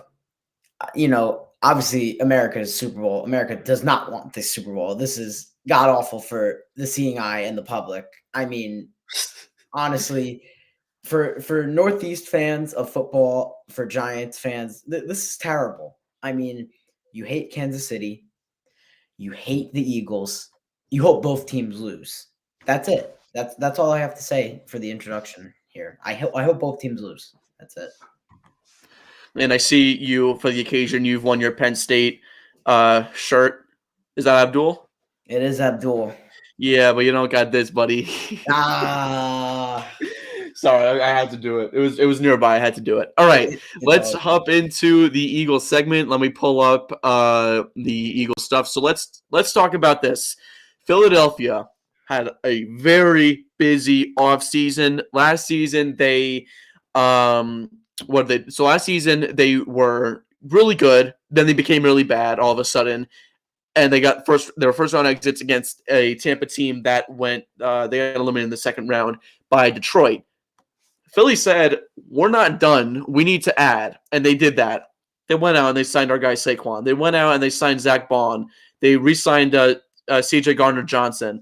They signed Bryce Hoff. Even though he's not playing, they still went out and they signed him. They signed Mekhi Becton. He's been a stud. And they drafted guys like Quinion Mitchell and Cooper DeJean. So the point is that they really became a totally new team coming into this season. Yeah, I agree. Some people are just going to look at that offseason and say, oh my God, they got the best running back in free agency besides for Derrick Henry, and they got Saquon at great value. But I'm going to look here. I'm looking here at Zach Bond. Zach Bond is a monster. I'm not going to say probably is a monster. He is a monster. I mean, when you look at his game last week versus the Commanders, this guy was all over the place, ripping the ball out of Eckler's hands, forcing fumbles, making great solo tackles in the open field. This guy has transformed this Philly defense to new heights that I never saw fit. And even guys like CJ Gardner-Johnson. CJ Gardner-Johnson has been, a great safety from, 2019, 2020, and then really came onto the scene in 2023 with the Eagles. I mean, there's so much stuff that you like about this new Eagles secondary with Mitchell and DeJean. Quinion Mitchell, defensive rookie of the year candidate. This guy was a stud. I mean, man-to-man coverage, I think his PPR reading was around 92.5. I mean, I think he was up there with PS2 who won that award. I mean, it's unbelievable to see how, Philly has transformed their team from elite to juggernaut. And all credit to Howie Roseman. That guy's probably the best GM in the league. He gets guys for great value, great assets. I mean, he went out and got the guy who they needed under that offensive line to go out and get through that A gap, get through that C gap. And as you and Logan were saying in the last segment, they're definitely, I'm not going to say probably not here from Saquon, but they're here because of Saquon. Hurts is not the guy who is the X factor. It is Saquon. Saquon is 100%. Yeah. And I didn't even think about that.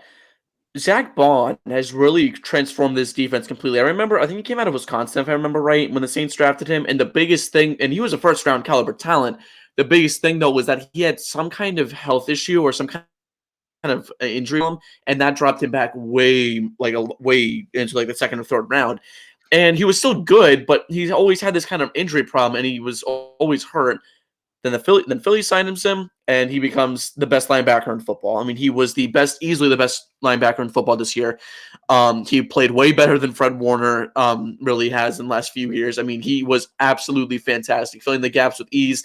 He played really well. And your point of going from elite to juggernaut is a great thing to think about. They were good. Now they're great. And now they're more mature and they're more experienced. And it's not just because of Saquon. It's because of guys like Bond. And it's because of guys like Mitchell who transformed this team into a real contender. That's a really good point that you made right there.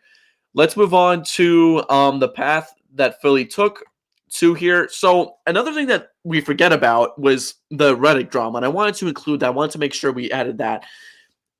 They've dealt with the Hassan Reddick drama where he was like, I want money. Philly was like, no, you're not going to get any money. Then they traded him to the Jets. And that went on for like forever. And they finally traded him to the Jets. They were finally free of that curse. They started out this season 2-2.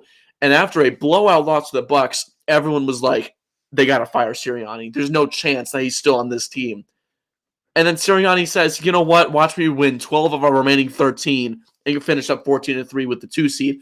If you told me in week 4 that Philly team that got blown out by Tampa Bay was going to make the playoffs and like actually be a unbelievably dominant team, I would have laughed in your face. I would have been like, no chance. There's absolutely no way that they do that. But carried by Saquon, by Zach Bond, and by literally all of their newbies, they became an unbelievably good team, and now they're here at 14-3.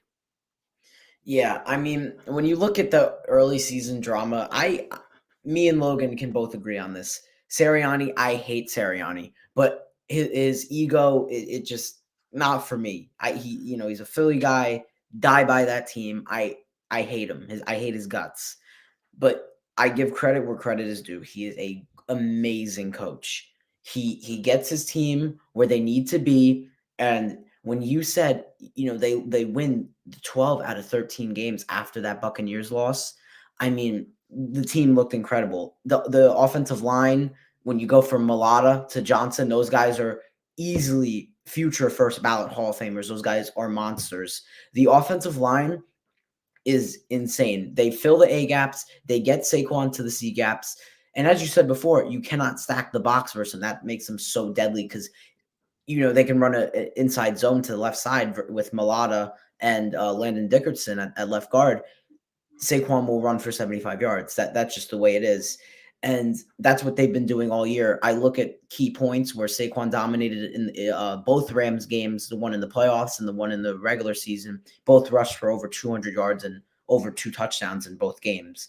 And you look at what Philly has done, and you look at what Philly has done from mid-season onwards to where we are now in the Super Bowl, and you look at them as an extreme juggernaut. I mean, you look how Vic Fangio transformed their defense to a zone threat, and their zone scheme is practically unbeatable. I haven't seen it got beat in these past few weeks with the divisional and the wild card rounds. I haven't seen it gotten beat at all. The team has been revolutionary, but the only weakness I see in that is Jalen Hurts. I mean, seriously, he looks to run way too often, and I feel like he's lost his deep ball accuracy.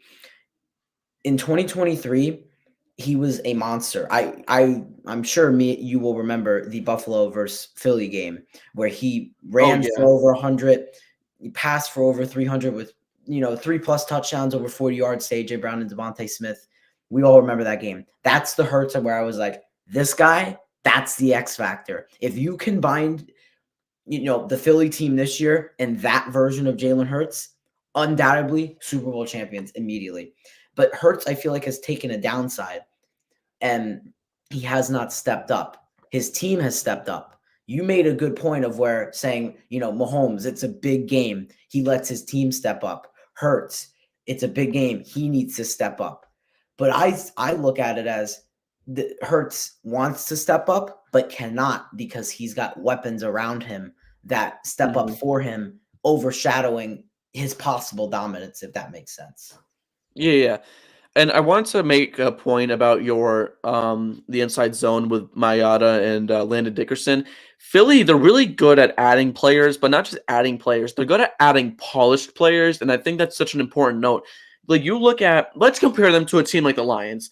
Philly's roster is significantly better than Detroit's. We can all agree on that. Their defense is way better. They have more depth. They're healthier. They move the ball a little bit better than Detroit does, in my opinion. And I think let's look at also. I mean, you also have to compare mentalities and how they work things. Detroit, tenacity, force, grit. So yeah, you're gonna have physical guys. On Philly, they are very polished, especially the offensive line. Landon Dickerson's the perfect example of it.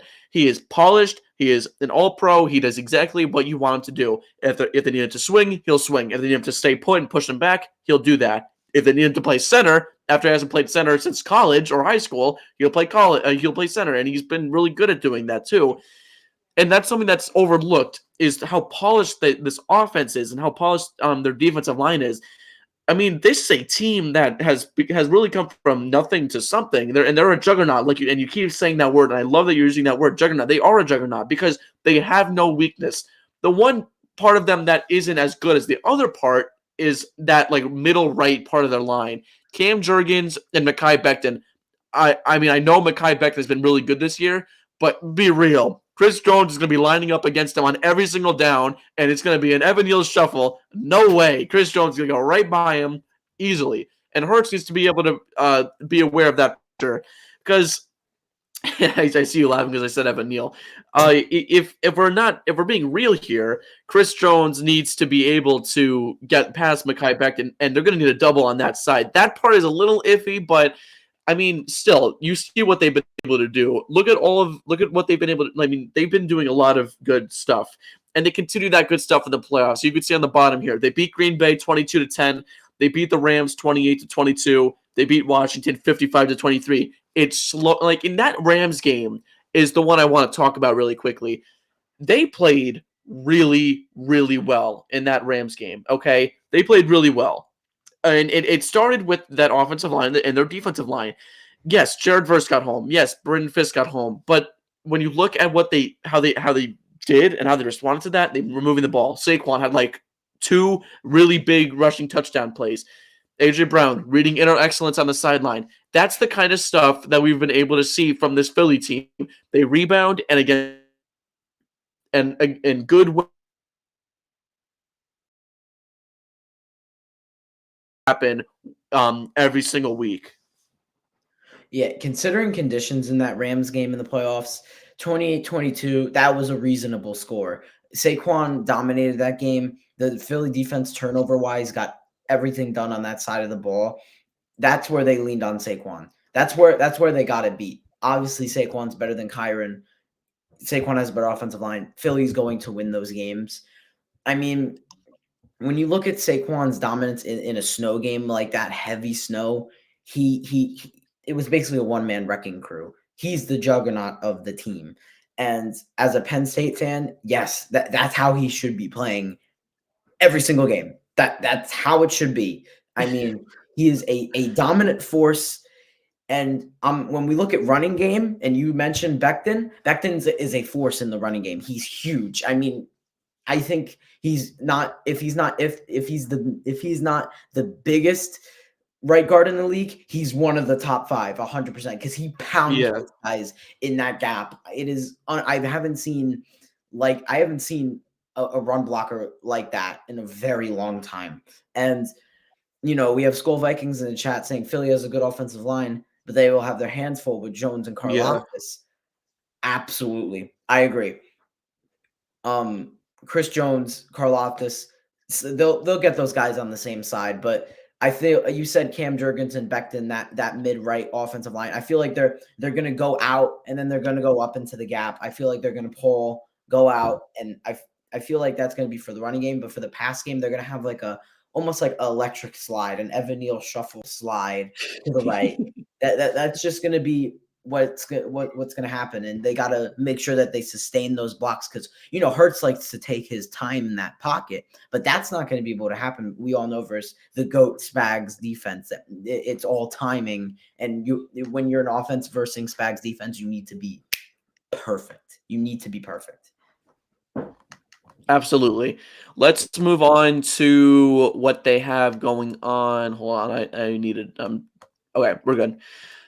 Okay. Keys to the game for the Philadelphia Eagles is so what we're going to do, I'm going to have my keys, then we're going to hit Danny's keys next, and we're going to do that for both offensive and defensive. So, okay, we're good now. So, my 3 offensive keys. Number 1, get Hurts comfortable. We talked about this in the Chiefs segment of this. We know what Jalen Hurts does. It's a big game. He tries to play in the moment. He shouldn't. He needs to get going with the underneath stuff, with the easy routes. Don't force the deep throat. Look at what Josh Allen did. Josh Allen plays hero ball. We saw that against Kansas City. He forced 2 deep balls in the first drive that should have been picked. He can't do that. They need to kind of ease him in, maybe get some Gainwell screens, maybe get some underneath to Goddard, maybe get Smith in space. That's the stuff they need to do to get Jalen Hurts going, because once you get him going, then the deep ball comes. Then the tight window throws come. Then that's the stuff that gets Philly moving the ball down the field, and that puts Kansas City on their heels, and it allows you to run the ball a little bit more with Saquon. Yeah, I 100% agree. Hurts' comfortability, he's been able to be uncomfortable and deliver those tight window throws, but I 100% agree. Hurts is kind of like the guy who needs everything around him to be perfect. He's not a Mahomes type to play hero ball. He expects others around him to play hero ball, but Hurts being comfortable isn't with my number one worries, but 100% should be up there. Hurts needs to depend on the proper schemes and the proper way to win this football game. 100%. Yeah. Let's move on to my second key of the game. I have don't force Barkley runs. Look, we know how much of a monster Saquon Barkley is. We know how good he is. We know how good he's been for the entire year. 2K yards. It's like the first time since like Adrian Peterson, I'm pretty sure. Yes, we know he's a monster. We know that. We don't have to keep talking about it. You also don't have to force Saquon Barkley runs, and we know how good he's been. But look, this is a Kansas City front that is mature, that is sophisticated. George Karlaftis, he is going to give Mayada hell on this there. Jones, he's going to come up the middle. Spagnuolo knows how to fill those gaps. He knows how to stop a high-powered offense. He did that in 2008 with against not against Saquon Barkley, against Tom Brady and the Patriots. He knows how to stop those high-level offenses. So don't force your Saquon Barkley runs. Let them come naturally. Now, there are certain times where you need to start running the ball. The first play of the game, if you're Philly, should not be a Saquon Barkley run. You should not run the ball on the first play of the game. It's so obvious. Maybe on the second play of the game, regardless of how many yards you got, that's when you run the ball with Saquon Barkley. Give the Chiefs, because the Chiefs have a schedule. They're like, okay, figure they're going to run maybe on first or second down and maybe throw on third down. That's when you say, no, we're going to give them something a little bit different. We're going to pass twice and then run the ball. So they're ready for something completely different than what we're prepared for. Maybe on like a 3rd and 7, do what Madden tells you to do. Run a halfback draw. They're not ready for it. They're dropped back. They're ready for Smith to come across the middle and do something there. They're ready for Brown to go deep. Run with Saquon Barkley, get into a 4th and minimal, or even get the first down because they weren't prepared for it. Do something like that. Get crafty. The best way to think about it is this. When the Giants made the playoffs a few years ago, because of Saquon Barkley, really, and they played the Vikings in the wild card round, they didn't run the ball a lot with Saquon. I think in that game he had maybe 15 carries. Maybe, give or take. And they won the game because they knew how to use Saquon. They knew let's use him in the passing game. Let's use him a little bit differently in the run game. We don't have to force Saquon Barkley runs. Let's give the ball to Matt Breida sometimes instead. This is what the Eagles need to do. Because if they can get Saquon Barkley some rest, and that means he's more explosive, and that means that you put Kansas City on their heels a little bit more. Yeah, if I'm Philly, I'm passing on first and second down because I feel like the Chiefs, and knowing Spags, he's going to be in man, and he will definitely have 2 linebackers in that box, most likely Bolton, and he'll have Karlaftis and Jones in that box, knowing to stop the run. I'm telling you right now, the Eagles, even though the Giants, even though they beat the Giants in 2022 playoffs, what did the Giants do so good in their passing games? The naked bootlegs. It worked every single time. It was immaculate. Daniel Jones either gained 15 yards on the ground or it was a nice little dump off to Daniel Bellinger. I'm telling you this right now. Dallas Goedert blows Daniel Bellinger out of the way.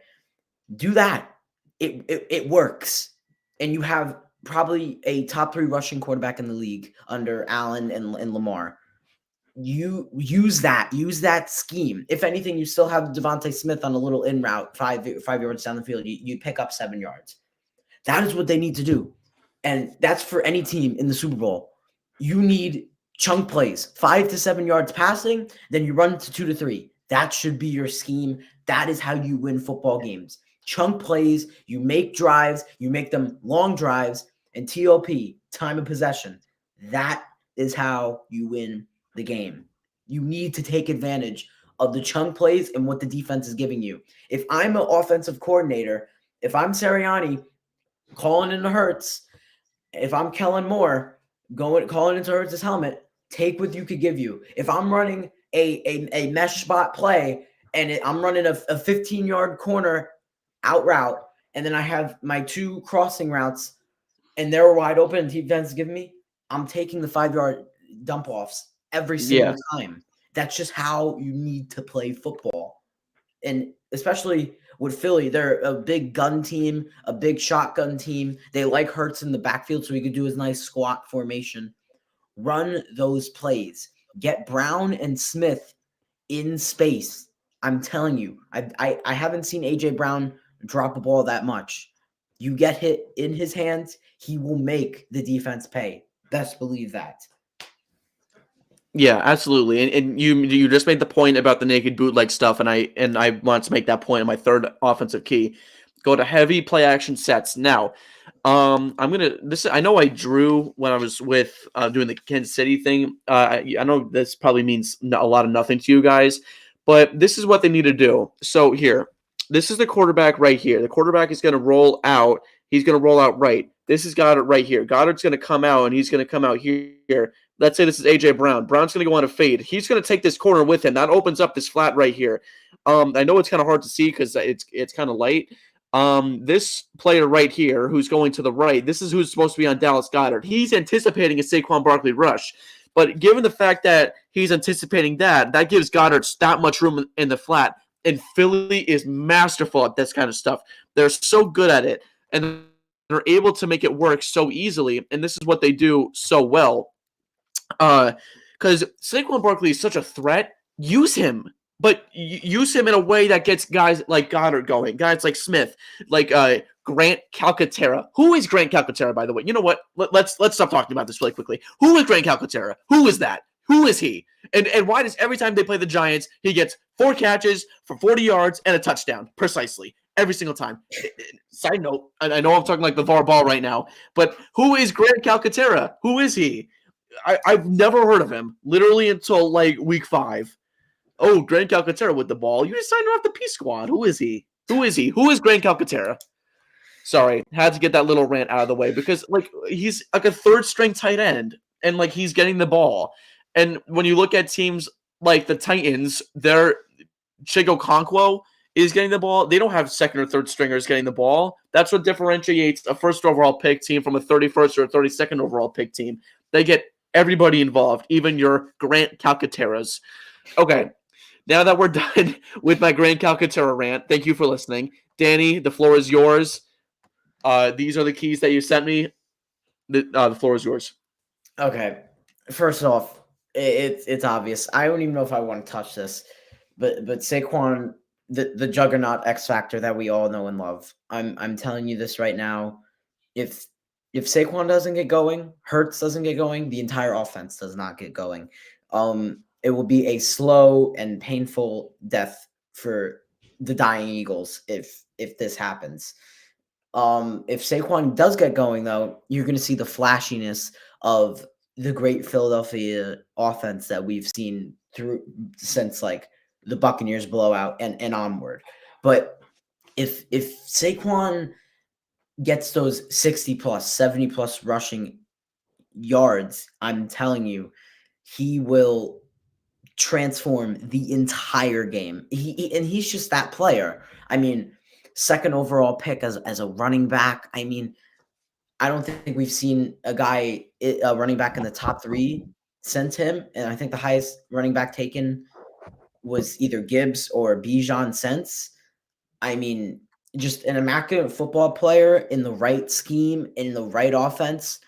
It's a sight to see. And I thought I saw his peak with the Giants in 2022, but obviously I was super wrong. I was terribly wrong. I mean, this was a nightmare. I know John Mara is still not sleeping, as seen on Hard Knocks. He's not sleeping. He might need sleeping pills by the end of this.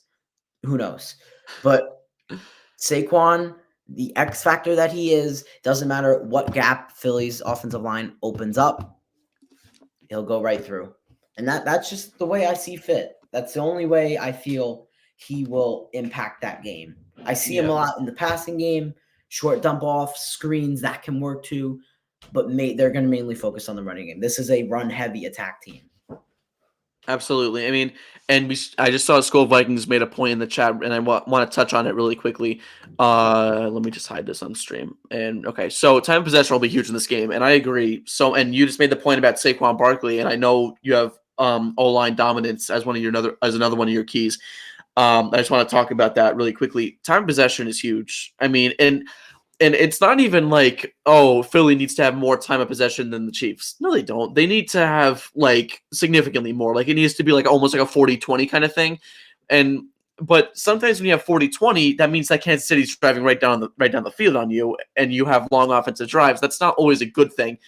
So time of possession, this is when you need your 7-8 minute 9 minute drives that start with, as you said, with Saquon, with your dump offs, taking off every second of the clock to make sure that you are the last one with the ball left. And that's another point I wanted to make too.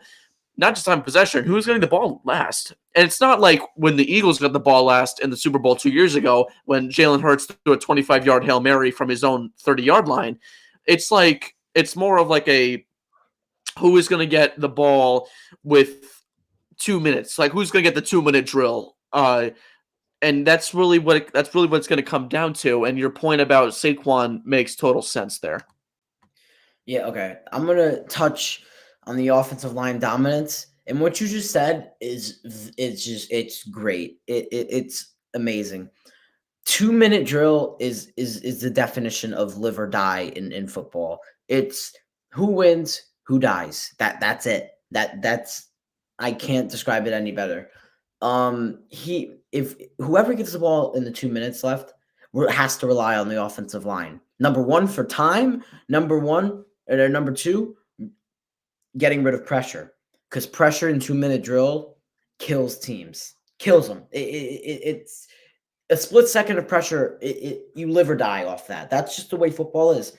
And with Chris Jones's presence, Philly needs to let the defensive line of the Chiefs just die out. That's just what needs to happen, because you expect 2-minute drill, Mahomes, and Kelsey. That's the two. They're getting into the red zone. That's it. Game over. But I'm looking at 2-minute approach saying, what about the big guys up front? Offensive line dominance is key to Philadelphia winning. When you look at the offensive line for the Chiefs and the offensive line for the Eagles, you laugh. I laugh, because you look at it saying, holy crap, Mahomes, if he had the Philadelphia offensive line, he'd be winning 6 more Super Bowls. But the number one thing that Philly's offensive line does better than the Chiefs is poise. They're so calm under pressure, and they make Hurts better. That's what the offensive line does for Philadelphia. They make it better, and they sustain drives, and they make Hurts an eligible quarterback. They're almost the heart and soul of that team. They grab the Philadelphia logo, and it's in their hands, literally. That's exactly what it is. If that nitty group wasn't such a force, the Philadelphia logo would just be fading away. That's just the way I see it. I saw that too. Jets informed Rodgers he will not return. All right, I just want to put that on the top in case you guys missed it. The Jets just informed, or not Jets, like 15 minutes ago, they informed him that he will not return next season. Keep going with what you're saying. I just want to make sure that was up there. Yeah, no problem. But here's the thing. Offensive line for Philly, they haven't really moved spots. Mulata's still a left tackle. The only sustainable move I've seen was Dickerson in for Jerkins. They haven't been really that hurt. But you look at the Chiefs' offensive line, at the right side, Jawan Taylor, I don't know who's worse, him or Evan Neal. Same number. They look like the same guy. Jawan Taylor, he's always in a league. He's always in a legal set. He's always False start king. Back. He needs that head start every time. Him and Evan Neal should train together, because they are the exact same human being. Yeah. They've had to move Joe Thuney, who is excellent. I think guaranteed first ballot Hall of Famer. They've had to move him from right guard to left tackle. Obviously, Creed Humphrey, probably the best center in the game, if not the top 3 center, if not the He's been amazing. And Trey Smith is Jawan Taylor's bailout, I call him. He gets Yes, that's a great. Yeah, that's great. he stops the blitzes from his gap every single time. I think he's the number one guard in stopping blitzes, and I think he's top 5 in pass protection. His PPR grade's like a 97.5, ridiculously high. I would not care if the Giants overpaid for him. He is great, amazing. He is probably the number one guy I see, along with him and Humphrey and Thuney. I call them the big three. That's what's going to make Mahomes limit. They're either going to get Mahomes not under pressure. That's how the way I see it. But if we look at offensive line dominance, me, you, Skull Viking 60 in the chat, we're both going to look at the Philadelphia Eagles, and that is how they're going to win the game. Offensive line dominance. Yeah, I agree with you. I mean, the Eagles' offensive line is what has carried them since forever, basically. I mean, ever since Jason Kelce was drafted, really. They've just always been good, and they've continued to know how to draft them. And if they can dominate, which is what they really need to dominate. It's not just play well or play, it comes down to dominating the line of scrimmage, dominating time of possession, dominating to the point where you can get that last 2-minute drill and make sure that Hurts has a clean pocket. That's what it's going to come down to. Making sure you can pick up those blitzes that Spags likes to draw up. That's what it really comes down to. It's not just, playing well. It's dominating. Yeah, absolutely. That takes us into number 3, which 2 and 3 connect like butter. I mean, amazing. Deep shots. Here's what I believe Philly needs to utilize. You said passing plays are a must for this Philly team with the high-powered running offense. I agree with that. Play action, bootlegs, we all said that. But the deep shots. There's 2 teams who I think have the best schemes for deep shots in this league.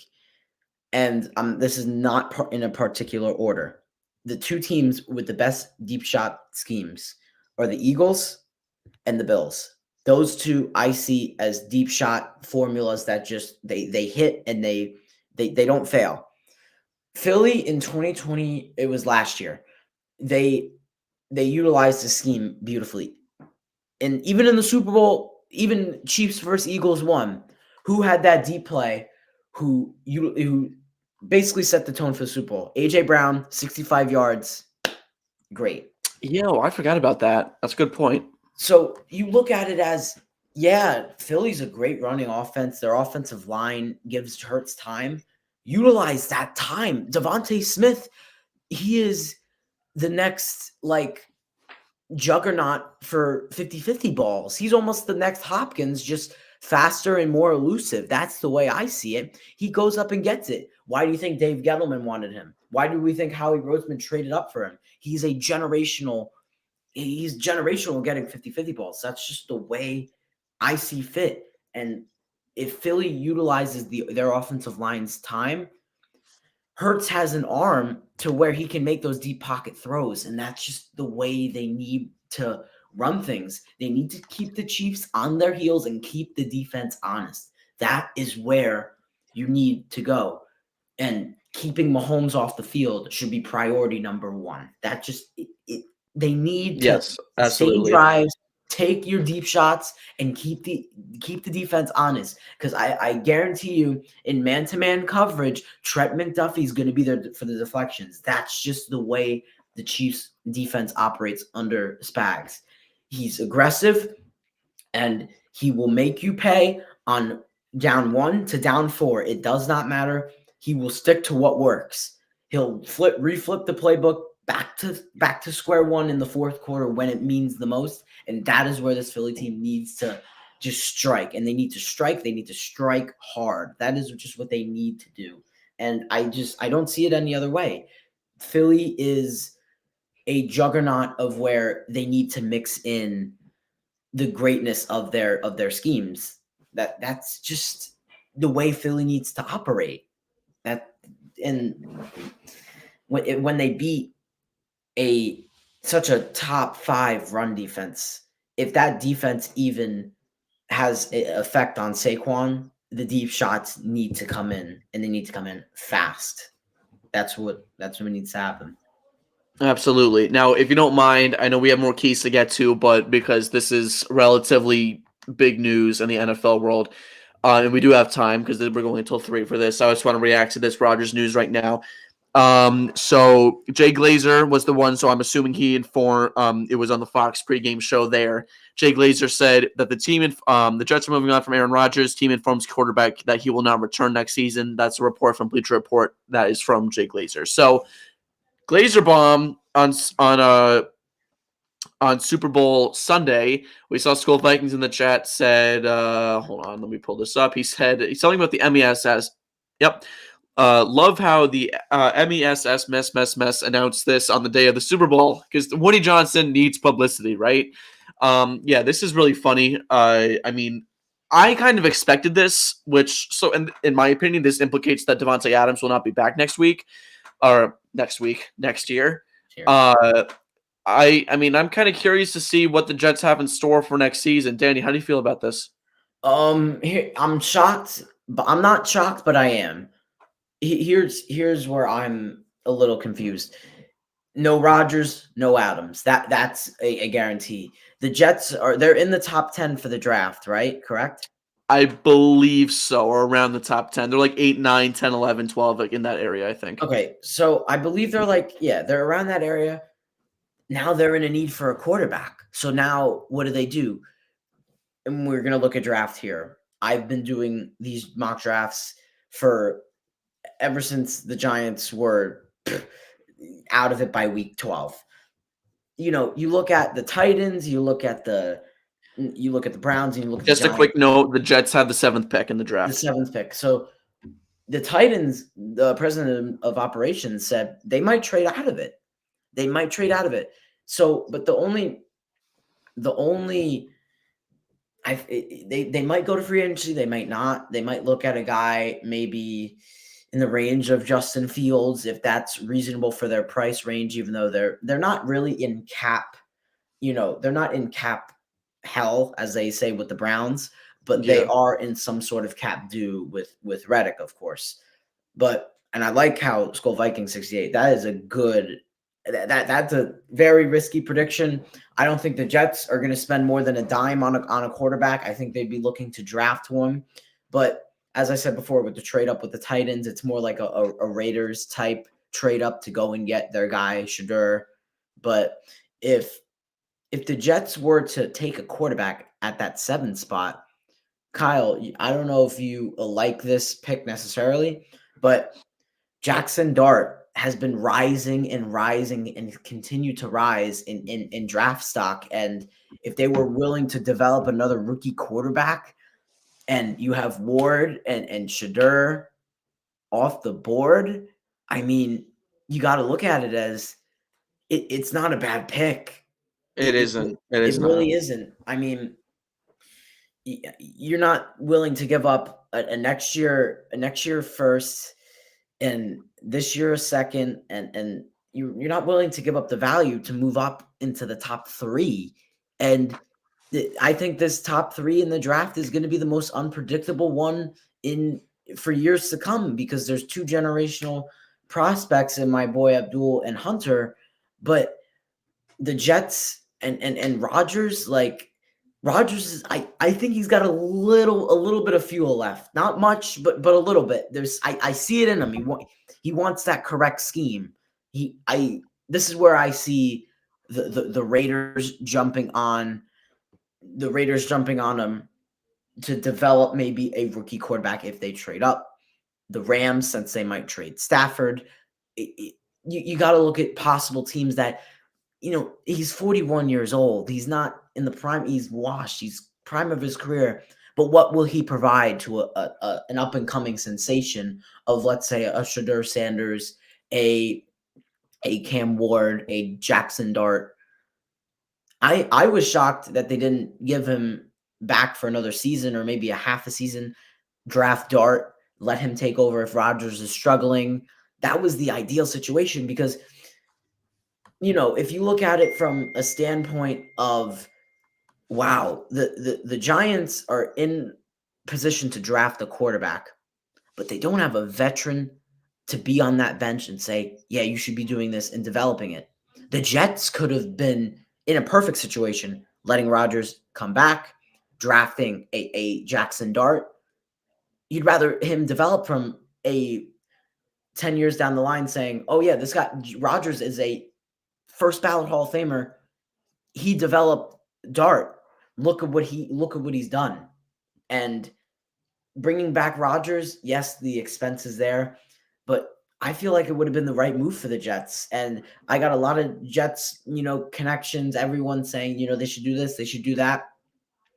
But they need to start with the basics. They need to this is kind of a step in the right direction, but I'm confused probably just as much as you are of where do they go from here? That's my honest opinion on that. Yeah, no, I'm with you there. Like, and if you think about where's the veteran leadership in that locker room, I don't see it anymore. there is none. There is none. See, they need to. I think, and this Rodgers experiment, it's a good spot to kind of wipe the plate clean. This offseason, I think now that you're getting rid of Rodgers and you're getting rid of Adams, you got to look who are your bona fide, absolute untouchables. I think you only have like two. Three. You have three. Sauce, Quinnen, and Brees. Those are your only three that, in my opinion, are untouchable.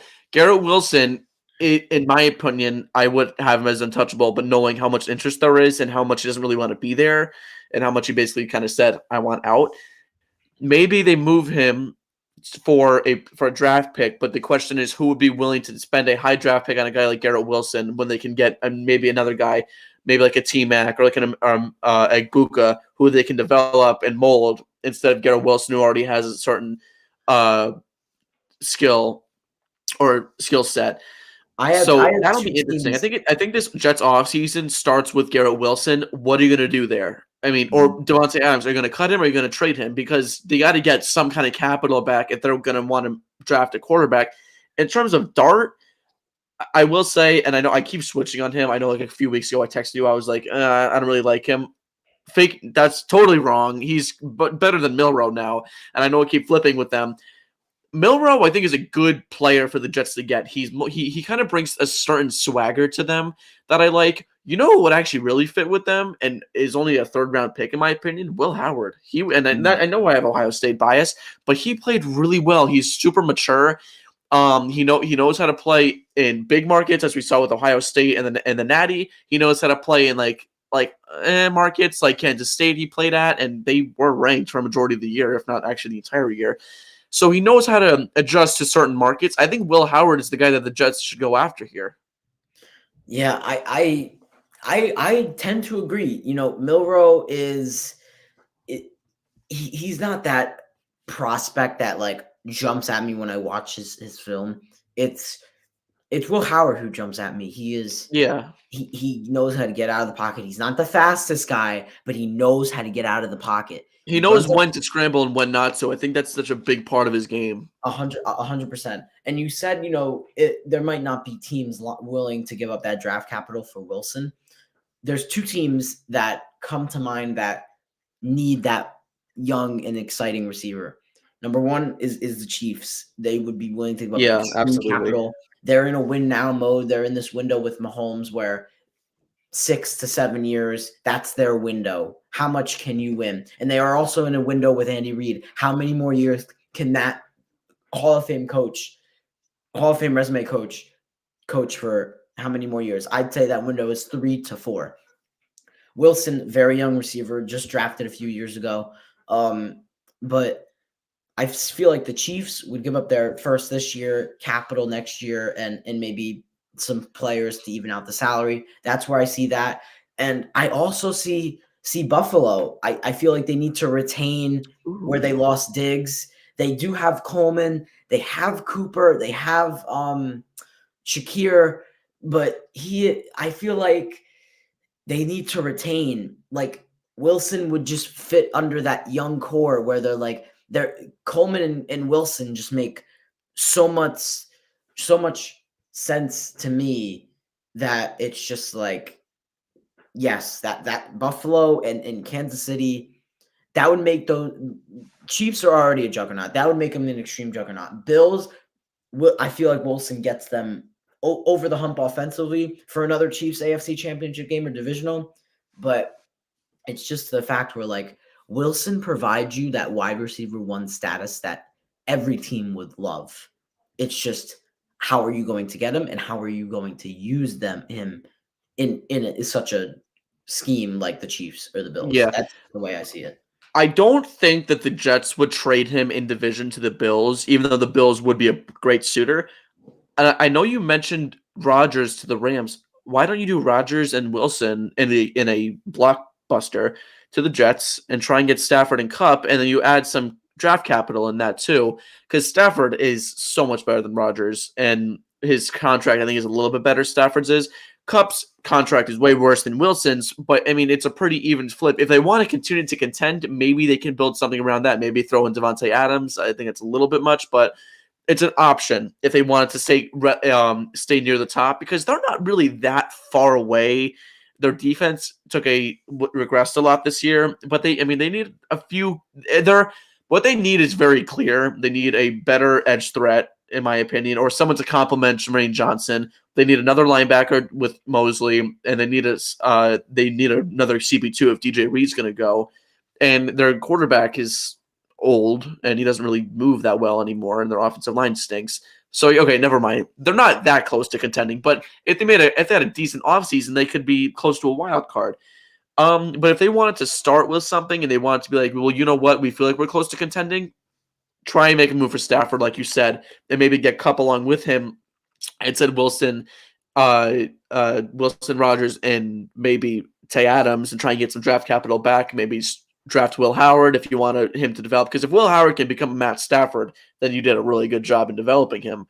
So maybe that's a spot where where the Jets can send Rodgers and Wilson, who's disgruntled, and Adams too, if they want to continue to contend. If not, I have a really hard time figuring out where they would send those guys because Rodgers is old and no one really wants him, so they're probably going to have to cut him.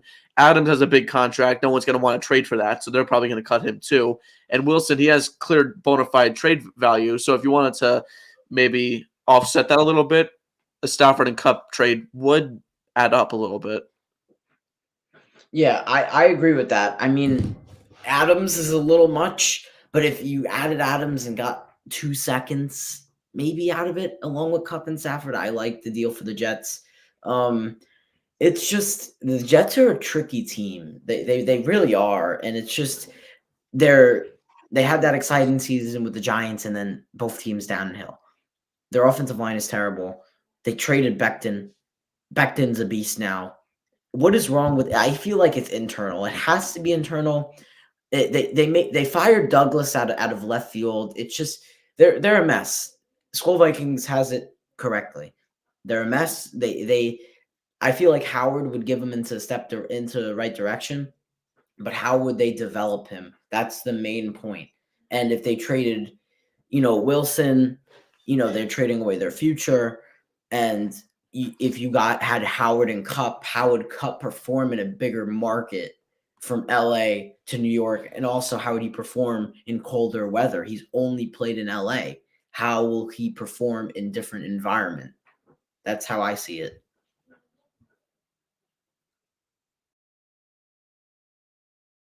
Hold on. I don't know why my camera is frozen on my thing. Hold on. With live stream a little bit, and it's still frozen on my screen, but okay. I don't know if it's frozen on the live stream. It does look like it's frozen, but that's okay. Let's go back to the Philadelphia Eagles keynotes that I wanted to make. Danny talked about deep shots, and then we talked about. So we're gonna keep the top ticker up. Okay, we're good now. We're gonna keep the top ticker up in case you guys missed it. But we're not gonna. And if there's any other comments you guys want to make, put them in the chat, and we'll probably talk about them near the end. So let's get back into the Eagles. We talked about deep shots. We talked about offensive line dominance. We talked about getting Hurts comfortable and stuff like that. Here are my Eagles defensive keys. You need to get the young guys going. Absolutely need to. Guys like DeJean, guys like Mitchell, those are the main guys that I'm talking about here, but also guys like Reed Blankenship, who has been a really good zone coverage guy. I'd imagine that they would either have Bond on Kelsey or maybe Blankenship, maybe Gardner Johnson too, but that's a little physical, in my opinion. They're going to call that all the time because Kelsey complains a lot. But maybe give Blankenship an opportunity to be on Kelsey maybe 1 or 2 times. See how that goes, because Blankenship is a tough guy, and he's not a super big guy, but he's tough, and that I respect that a lot. You also need to dominate Jawan Taylor, and when I do a player to watch for, I'm definitely gonna talk about that. They need to dominate Jawan Taylor. There's a certain guy I have in mind for that matchup there that we'll talk about at the end here, and then also play tight, but almost play like how Detroit plays. And Danny, I don't know about you, but when I'm watching Detroit Lion games, when they're playing physical, they're a little grabby, but they're not like penalty worthy grabby. I mean, there are certain games where they are. Week 18 against the Vikings is a good example of that when they were grabbing, but they play tight and they play physical. That's exactly how Philadelphia needs to play today. Yeah, I feel like with the physical tightness, that's where the young guys going, Mitchell, DeJean, Blankenship, those are the guys who you're going to expect to get handsy along with Jalen Carter. Jalen Carter doesn't go down without getting handsy. Brandon Graham moving into the inside with Carter, I feel like that would only benefit the Eagles. You have Huff on the outside. I feel that if you get tight, beware, because there's a lot of schemes that beat tight defenses, and it is usually a disaster. If you do not run it right and disguise it right, it is a disaster class. It is worse than Evan Neal running at Daniel Jones as a right tackle. That's just the way it is. I mean, it is. If you run tight defense, you're either going to get beat or you're going to beat the other team. That's just the way it is. I'm going to say, we were speaking about Dart earlier. I'm sorry to get off on topic, but NFL Rookie Watch reports that Jackson Dart is rapidly moving into QB2 slot on a good amount of NFL scout boards. There's front office personnel within the Jets, the Raiders, the Seahawks, the Giants, and the Browns that love Dart as a prospect. Several of these scouts say that Dart will be overdrafted, but has the potential to be the elite QB, and not only in his class, but in the NFL. I say this now. If Dart is drafted number 3 to the Giants, just, I don't know. I'm just saying, if that happens, bad things are going to happen in this household. He's not the third best player. The Giants are not in an opportunity to go and take Jackson Dart number 3 because you need a quarterback. I think there are like 4 players, maybe 5 in my opinion, that you should be taking at number 3. Hunter, Ward, Shadur, Abdul, or Will Johnson. Those are the 5 that you should be targeting, not Jackson Dart. Be real. Come on now. And I'm not disrespecting Jackson Dart. I just feel like we need to settle down a little bit here. Does he have a ton of potential? Yeah. And I will say his floor is pretty high for what it's worth, but I don't know. But to the Jets would make sense there. Exactly. Okay. Let's go back to the defensive keys. Let me show this on stream. And Danny, let's talk about you. You were very concise about what you want to say, and I'm very excited to see how you break this down. What are your Eagles defensive keys? Okay, so number 1 I have is zone schemes. Zone schemes here, I told you this before. Eagles, with their new sense of heart and desire with Fangio's schemes and defenses, their zone scheme is almost unbeatable. They always have this 2 linebacker set that it's powerful. It's very useful when they pull this out. It's not seen much. I'm not sure if you've seen this, but they disguise it very well, and I know it's so.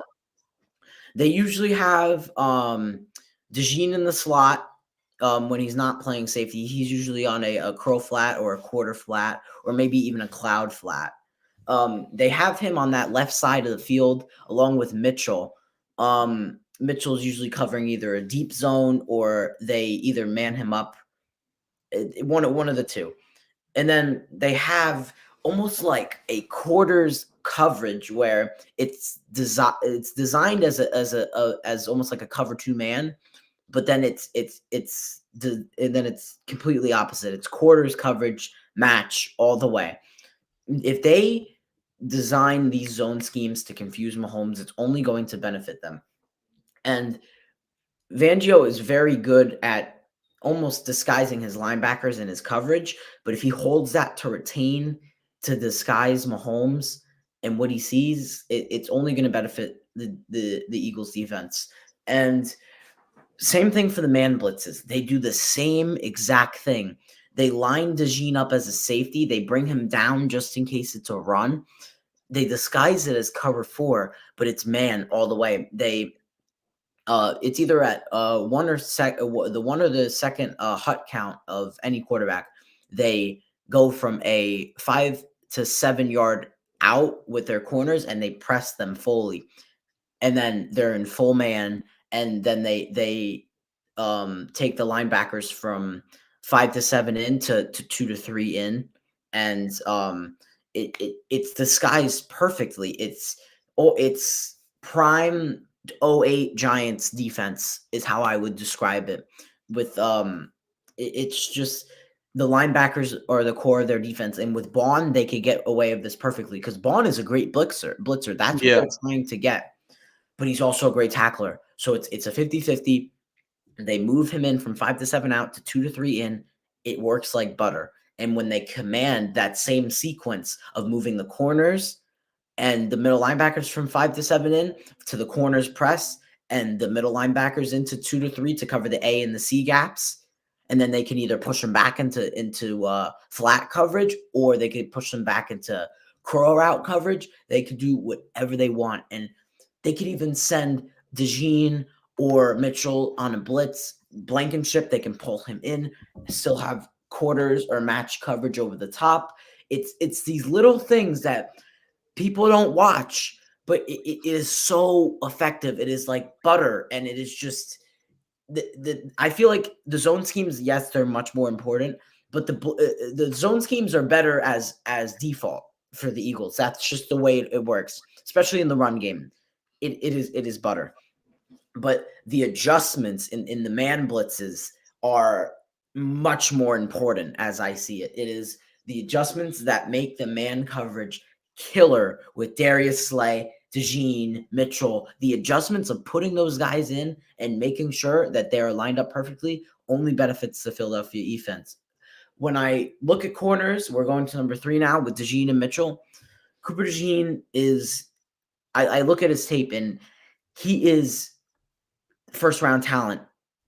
So like he screams first round talent on tape. I don't know how he fell that much to 32nd pick. That is unbelievable to me because him and Mitchell are butter and toast, literally. DeJean can line up as a safety. He could play a bunch of different coverages. I would love to if I was Fangio right now, I would test out DeJean at linebacker, like almost like a Landon Collins type defensive hybrid. It would work so good in a 4-2-5 defense. It would work like butter. You'd have Mitchell and Slay. I would man them. I would man them up. I would have coverage over the top for deep match. I'd send 4, and I'd have Mitchell and I'd have DeJean and Bond as your 2 linebackers covering the middle of the field, or you could send DeJean on a hard flat and keep Bond as that QB spy middle of the field guy because he's great at solo tackles. That right there is probably the best defense you could use to counter Mahomes. You can initially put him. Here's what I'm thinking this at the fly right now because Mitchell and DeJean are just. I think of them as like the next revolutionary duo in the NFL. They are immaculate. Mitchell's good man to man. He covers the inside of the field very well. The only weakness I see with Mitchell is that hybrid outside corner routes. Those are a little hard to defend for him, but he'll trust me. It's only his first year. He'll get better. It is just I see with DeJean the effectiveness of where he could be on the field. If I was scheming him, I would either have him in the slot. I would have him in the slot initially. I would move him over to a kind of like a middle linebacker position, and then maybe move a middle linebacker into coverage. That's what I would do. Like, I'd start scheming because everyone saw that viral tackle he had on Henry. He's a great open field tackler. It's just the scheming of DeJean get so unique to the fact where you're sending four. You could send Bond on a blitz and have DeJean cover the middle of the field. Like, that's almost like giving DeJean a head start. Like, it's not like he has to go into a corner set. He has to go in the middle of the field set. It's just the things you could think of on the fly to counter Mahomes, stuff that he hasn't seen before. It's just the designing of coverage can just be great. And if Carter or any of the inside guys can get home, it's unbeatable. It's great. So your point about making Quinion Mitchell and Cooper DeJean like a focal point of this defense. So you're saying put DeJean in almost like a money backer type role? Yes, I'm saying DeJean should be in a money backer type role on first and second down. But I see it's around 65-70% of the time Philly is in man coverage on third and money downs. I'd put him either at the safety or man him up with a slot. You have to get creative because if you run base and you don't do adjustments, I'm telling you, you're gonna get killed. On first and second down, I told you with the adjustments in the man schemes for Philly, they need to put DeJean at linebacker and Bond at linebacker as well. Put them 2 to 3 yards. Make them. Here's what you could like draw or something. You have the line of scrimmage. You have offense, defensive line. I'd send 4. I'd spread the defensive line to open up the A and the C gap. I would put Bond and DeJean both in those gaps. I would then, if it's gun, I would send both of them back. But if it's like a pistol formation, I'm spreading them to the side where they need to be on of where they're running the ball, or maybe it's a naked bootleg. They go to the right, left, whatever the case. Or if it's just like a single back formation, I'm blitzing both of them because I'm sending 6 and then I'm retaining my 2 safeties at the top and my 4 corners in man coverage that are only 2 to 3 yards and can easily make contact on the first hut, like immediately. And that's where it's just like, yes, that will work. And DeJean's speed, he ran a 4.49 40, so I'm not worried about the speed, and I'm not worried about getting beat in the tackling where this is the 2021 New York Giants and we could not tackle for crap. I mean, I'm telling you, you have to know your players and you have to know where you are on the field. DeJean is a focal point, and if he could get going, I'm telling you, if I was defensive coordinator for Philly, we'd be the best defense in the league. You need to have your young guys involved in a defense where they feel comfortable. It's almost the same thing as Deonte Banks. When McKinney left, he was bad. McKinney told Banks, I remember this in a post-game interview, Banks is a great inside coverage guy. He cannot guard post fades. He cannot guard deep post routes on the outside and the inside, deep on the field. He covers middle in routes like butter. It's great. If that was the only route that was allowed in football, he'd be the best corner in the league. That's just the way I see it. But we saw it versus Minnesota week 1. Deonte Banks, Justin Jefferson post fade. It's almost like it was almost like a middle high low scheme with that post fade route and the corners on the outside. Banks was in the slot. Yeah. We all know what happened. But it's just to the point where leadership and scheming in a defense with veterans and getting those rookies to where they can be at their top of their game, that is the focal point for the defense. DeJean and Mitchell, that is where they need to thrive. If you get creative, and they haven't been in the league for that long, so there's limited tape to where Mahomes can watch and Reed can scheme. Even though Reed is a great offensive genius. If you get to something where they haven't seen on tape and you can adjust, Philly wins this game defensively. If Philly wins the game on the defensive side, their offense will score the lights out. If you beat Mahomes, you can. Here's the thing: you could beat the Chiefs. It's just it's the matter of, can you beat 15? That's the entire game. If you don't, you could beat the Chiefs, but you need to beat 15 to get to the Chiefs. That is just ball game. Yeah. If you get to Kermit and you strangle him, you have him with your own two fists. It's just, can you secure it? You could beat him. You could be, for the first 30 minutes, you could be up here and you have him by his neck. But then it slowly crumbles down, and that's where most teams fail, because Mahomes, we all know, is a master in the playoffs for this type. I'm going to be analyzing Philly's defense, and if you see DeJean anywhere near the middle linebacker spot, give me a shout out. I'm the creator of this scheme. It's just, if the defense does not stand to Mahomes, it is easy money line for the Chiefs. That's it. That's all I got.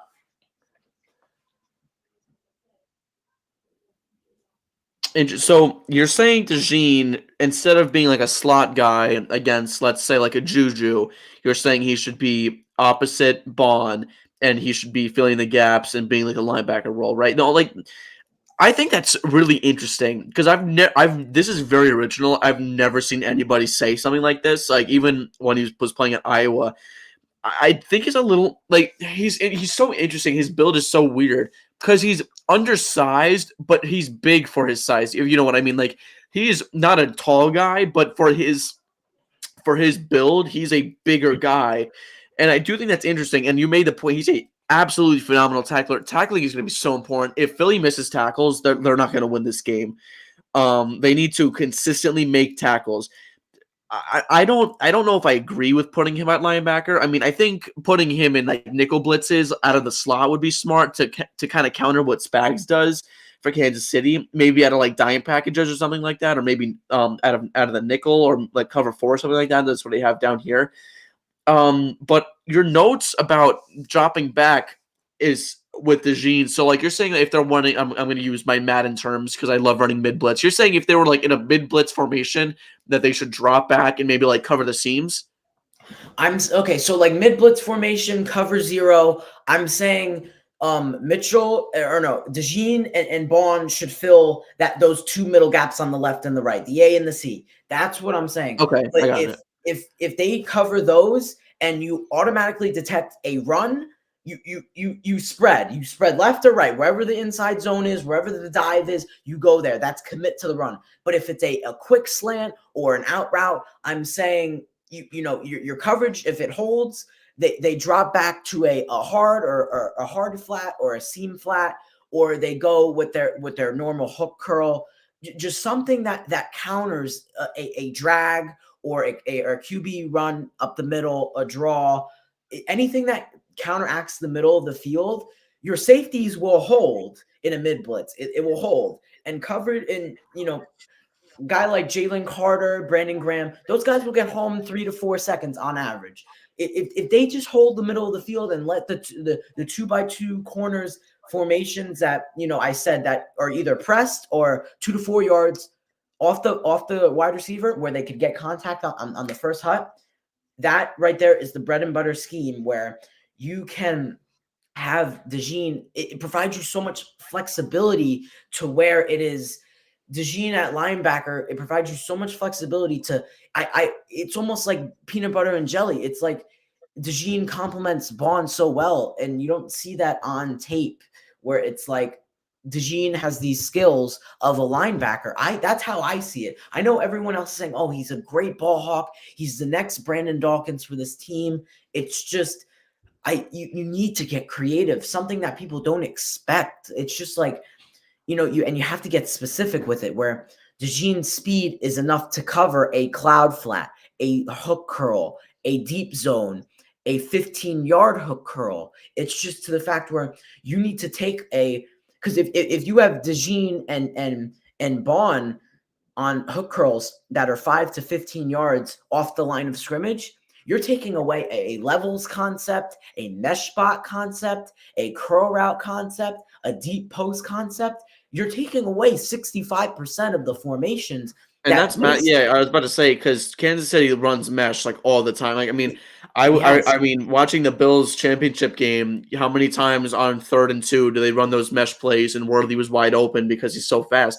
With your, I mean, again, I've like never heard this before. With your very original, and I will give you a lot of credit for that because you put a lot of thought into this. With your very original defensive scheme, there is no mesh with that because DeJean, and he plays really tough and really physical for his size. So, I mean, that'll cancel out all the mesh schemes if they run that. And I mean, I think that checks out. So almost like, yeah, I'll let you keep talking about it because you know what you're talking about. Yeah, so it's just such a simple. It's complex, but it's a simple scheme once you figure it out. You said a mid blitz formation, so cover 0. It can work out of really anything. It's almost like in Madden where you have a set scheme. Let's say we're running a nickel 3-3 odd, right? We come out in cover 4, but we could disguise it to look like a DB blitz 2, right? Something like that, where it's Mitchell comes into the inside. We have Mitchell at the slot, Slay on the outside, 2 other guys over there. We could disguise it as Mitchell coming in, but then he goes straight back out into a hard flat. And we have the underneath routes covered when we have DeJean and Bond 5 to 7 yards off the ball if they're in gun. But if they're running a deep post, we could get them up to 12 to 15 yards down off the field when with our safeties coming up. So, obviously in the middle of the field, you're not going to go from the line of scrimmage to 15 yards instantly to break up a levels 15-yard in route. But still, that's what the safeties are for, because originally, if you line up in this scheme as a nickel, as a cover 4, and we're running a nickel 3-3, a nickel 3-3, a DB blitz 2 is a 2 safety formation. So it's almost like we're disguising it as 2 separate schemes. We're disguising it as cover 2 man, and we're disguising it as a cover 4 quarters match coverage. So you look at it like that, Mahomes probably would have no idea what is coming after him. He has to worry about Mitchell because Mitchell will come in unblocked from the left or the right side. You have to worry about Bond coming up the C gap for the blitz, DeJean coming up the A gap for the blitz. You have to worry about how your offensive line is going to retain him around Jalen Carter and how long that double team is going to hold up for. And you have to worry about, what routes can we audible to? Not much, because we're going to have 2 deep quarters coverages that are going to follow the the 2 outside receivers in any gun formation or any pistol formation that is in football. We're going to have our slot corners. We're going to have, like, let's say we had Drew Phillips on a fake blitz. We send him and then we put him right back. It's just so much to counteract what the Chiefs will do, to the point where if you take away the inside of the field, you are making Mahomes be perfect. And when it's the only quarterback I see who can defeat that scheme is Tom Brady. That is probably the only scheme because the Ravens, Prime, Lewis, and Ed Reed, though that's the scheme that they use because they had the Brady knew he couldn't throw it into the middle of the field, or else Element or Daniel Mendola, they get killed. And that's what happens. And I'm not comparing DeJean to Ray Lewis. I'm comparing him to a prime Landon Collins type. Because Landon Collins, once he was moved into that, we played a 3-4 odd scheme, but it was almost like a 4-3. It was a 3-4 disguised as a 4-3, where we had the 2 linebackers in. And Landon Collins thrived in that. And when he came back in 22, we had him in the curl flat, and we still had him. We almost had him playing right outside linebacker because he blitzed in the Martindale scheme at least 25 to 30% of the time in a 5-man defensive line. So when you look at it, DeJean can be a safety, but he could also be an effective tackler. If you're looking at him as a formation, if you're looking at him as a tackler, put him at linebacker, put him at that 5 to 7 yard gap filler to give your Bond some life. Because if you look at it, there's no middle line, there's no outside linebacker that fills Bond's young and exciting energy. If you put in DeJean there, I'm telling you, it is a money scheme and it will work like butter. I'm telling you. That is the way that the Phillies should run their defense. They should disguise it as the DeJean middle linebacker. You could even back them up all the way for a 3 safety formation. You ever hear of a 3 high? Yeah. You could back him up pre-snap. There's just so much you could do to counteract the genius of Andy Reid and Mahomes, and it's just that's just the way it needs to be for Philly. That's just the way it needs to be. So, I mean, I have my player of the game, or not player of the game, player to watch for. Is it fair to assume that your player to watch for would be Cooper DeJean? Defensively, yes, Cooper DeJean is my player to watch, but I'm also looking at a Reed Blankenship type. I know 2 very picks, but trust me, Cooper DeJean, I've already explained. I'm not going to explain again. Reed Blankenship, I'm only watching him because he's a great cover 2 man, single high safety. He can play the cover 1 hole, but also look to bring him down into a 6-man box when they're playing cover 0 and letting Slay, DeJean, Mitchell do their thing with match and man coverage. Look for him to be that filler to where DeJean's not on the field. He's the only safety on the field. Bring him down for the run game. That's where I see it. But offensively, player to look out for is Jahan Dotson, and I'm going to say Jordan Mailata. Those are my 2.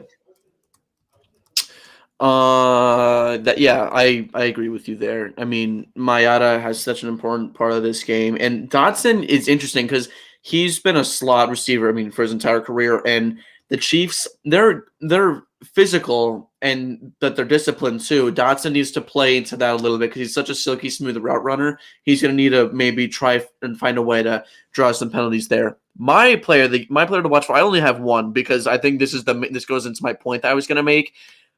Nolan Smith. You got to watch Nolan Smith. And I said it one of my offensive key points. Yeah, you got to dominate Juwan Taylor. I'd imagine that he'd be opposite of Juwan, or he'd be on Juwan Taylor. Brendan Graham's too slow to get off the edge quickly enough. I think if they moved him inside, it'd make more sense. Nolan Smith is going to absolutely feast on Juwan Taylor. He's going to have him in an absolute blender. I'm looking for Nolan Smith every single play. I'm looking, where's number 3 on this defense right here? Because he is so quick. He's fast, and he's, for an edge rusher, he's so different. Because usually the linebackers out of Georgia, they're big, they're strong, they're chunky, those are like edge rushers that you see from Georgia. They're physical. Nolan Smith is so different. He's disciplined. He's polished. And it's so different than what we usually see from the SEC in general. We don't usually see this kind of prospect that often. He has been unbelievable this year. He was great 2 weeks ago against Washington. He was great the week before against LA. He was even greater the week before against Green Bay. This is the guy who I'm looking at right here. Number 3, going up against Juwan Taylor. Even if he's going up against Joe Tooney, because Tooney is a guard, and even though he's been really good on the outside, I feel like he'd have some tough time because Nolan Smith, he's so fast. Yeah. Georgia guys are their linebackers and their schemes that they recruit for linebackers to be fast, effective, and big. That's I 100% agree. Now we're gonna go into game picks. I told you guys I'd wait until right now to do game picks. So I'm gonna hop into my pick. I mean, how can I not go with the Chiefs? It's hard to pick against them because of, and it's not just it's the refs. No, I mean it's hard, even without the refs. It's hard to pick against Kansas City. They're just so good, and it's annoying because they were the worst 15-2 team of all time, and they're somehow the best team when it comes to the playoffs because Mahomes turns it up a notch. Actually, I can't even say Kelsey because he's been kind of dookie this postseason. The defense is just locked down. Spagnuolo was in his bag. Reed is in his bag. I mean, they all come together really well, and with or without those really crappy calls, they are just so hard to pick against. I can't figure out a way to pick against Kansas City. Danny, who do you got in this game? Okay. My pick here, I have KC. The reason why, I know the Eagles are not going to run my defensive scheme, so they're going to lose. It's unfortunate that I'm not in the booth, because I'd be the Mahomes stopper. Yes, I am that good. It's just to the point where I, you know, oh my god, it's just hard to say because any team can play a perfect game against Mahomes. It's just how perfect are you? Mahomes never loses in the playoffs. It's just only Brady. It really was Yeah, only I mean, Brady. and Burrow like that one time. Yeah, and that's really it. I don't see Jalen Hurts stepping it up a notch. I don't care that his phone background was from him losing. We're gonna see a three-peat, like whether you like it or not. I hate saying this. I hate rooting for Philly. I'm only really rooting for Saquon and DeJean and Bond. That's pretty much it. But it's just hard to root for a team to the point where this is America's Super Bowl that America does not want. No one wanted this. No one wanted the Super Bowl. Everyone would be behind the Commanders if they would have won. But it's just to the point where I have Kansas City winning this game. If their defense is very good early on and in late games, I have them winning 38-35. But if their defense is elite, I have them winning 38-21. It is just to the point where I don't see Mahomes losing a game where he has the ball last. It's just Yeah, I know impossible. what you mean. And it does not matter how good you play, you could be perfect. It's always going to be a 2-on-1 with the Zebras and the Chiefs. That's life. That's life. That's all you have to do. That's all you have to Yeah. do. Danny, thank you so much for coming on. It's always a pleasure having you on. We'll definitely have you back on for something. I'll be in touch with you about that. Thank you so much for coming on. No problem. Thank you for having me, and it was great. All right, so we are around. I said I was going to do 3 hours. We're at the 250. We're at the 256 mark right now. I'm going to open up the chat to see if there's any other questions. I mean, I know we touched on a lot of subjects, so if you guys have any other questions or betting things that you need to talk about in this game, hit me. And if not, then that'll be the stream. I mean, this is easily the longest episode I've ever recorded or live stream ever. I mean, usually they're around an hour long. This one's almost 3 hours. It'll be 3 hours in about 3 minutes. And thank you all for the support, for staying on here for the entire time. I know it's very long to do this for the entire time, but I appreciate all the support we've been getting. All the support I've been getting on the shorts and on my longer videos. I know I haven't recorded a lot of them, but I'm trying to do a little bit more. So I'm gonna see if there's any more news that we got. I know Jordan Schultz just reported that Devontae Adams will likely part ways with the Jets because he was only there for Rodgers, which checks out. Yeah, if there's any other questions you guys have, hit me. If not, then I'll pretty much wrap it up. This also, if you want to rewatch this will be up on my YouTube. I know that segment with Danny was very interesting, where he broke down how he would make DeJean a money backer, which I've never heard before, and that's awesome. That's what we're here for. And if Logan had any jinxes, then definitely we'll see if there were any there. And if you want to rewatch Chief segment with my dad, that's your call. No, I'm kidding. Definitely watch it. That was awesome. I'm looking to see if there's anything new from the chat. Nothing really. Schefter reports it's unlikely that Rodgers won't return next year. I think that we kind of figured that out already. Great. Yeah, enjoy the game. Yeah. Halftime show. Kendrick Lamar, I'm telling you, it's going to be very mediocre because he's not going to do Not Like Us. Not that I listen to that music anyways, but it's going to be very mediocre. He's not doing Not Like Us. He's going to do like his other stuff that no one cares about. And SZA, I think, is the special guest. I know none of her songs. Been an absolute snooze fest. Enjoy your food. Enjoy your wings. Enjoy whatever you're going to eat. If you're going to be like Joey Chestnut, that's up to you. Do your own thing. I don't think there's really anything else to say. I mean, I kind of want to be stubborn.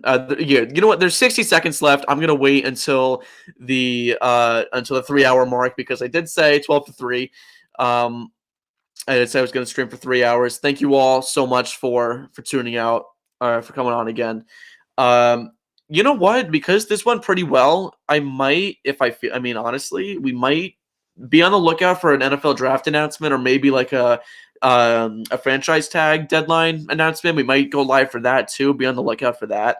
And yeah, I mean, that's pretty much it that I can think of at this point. I don't think there's anything else. I'm going to check my phone to see if there's anything else to touch on. As much as I want the game to end in a tie, I'm going to be rooting for KC. Yes, and I'm a Giants fan. I am rooting for the Chiefs. I'm honestly rooting for a good game. I don't really care who wins at this point. I mean, if the Eagles win, it tells the Giants to run their franchise a little bit better. If the Chiefs win, we're going to see Travis Kelce propose, which is going to make me want to take my eyes out. But other than that, I think we're pretty much it. See, KOC. Yep, I know. Yeah, he won Coach of the Year. I think Dan Quinn was a little bit of a better option, in my opinion. But again, KOC very deserving of it, anyways. All right, that's how we're gonna end this live stream. Thank you all for tuning in. Thank you for Just Clutch Edits for making that edit. That was absolutely awesome. Make sure you go check him out on TikTok. And that's how we're gonna end this episode or end this stream. This will be up on YouTube in a few minutes, I think. Thank you all for watching. This is Talking Football. That's what I gotta say about that.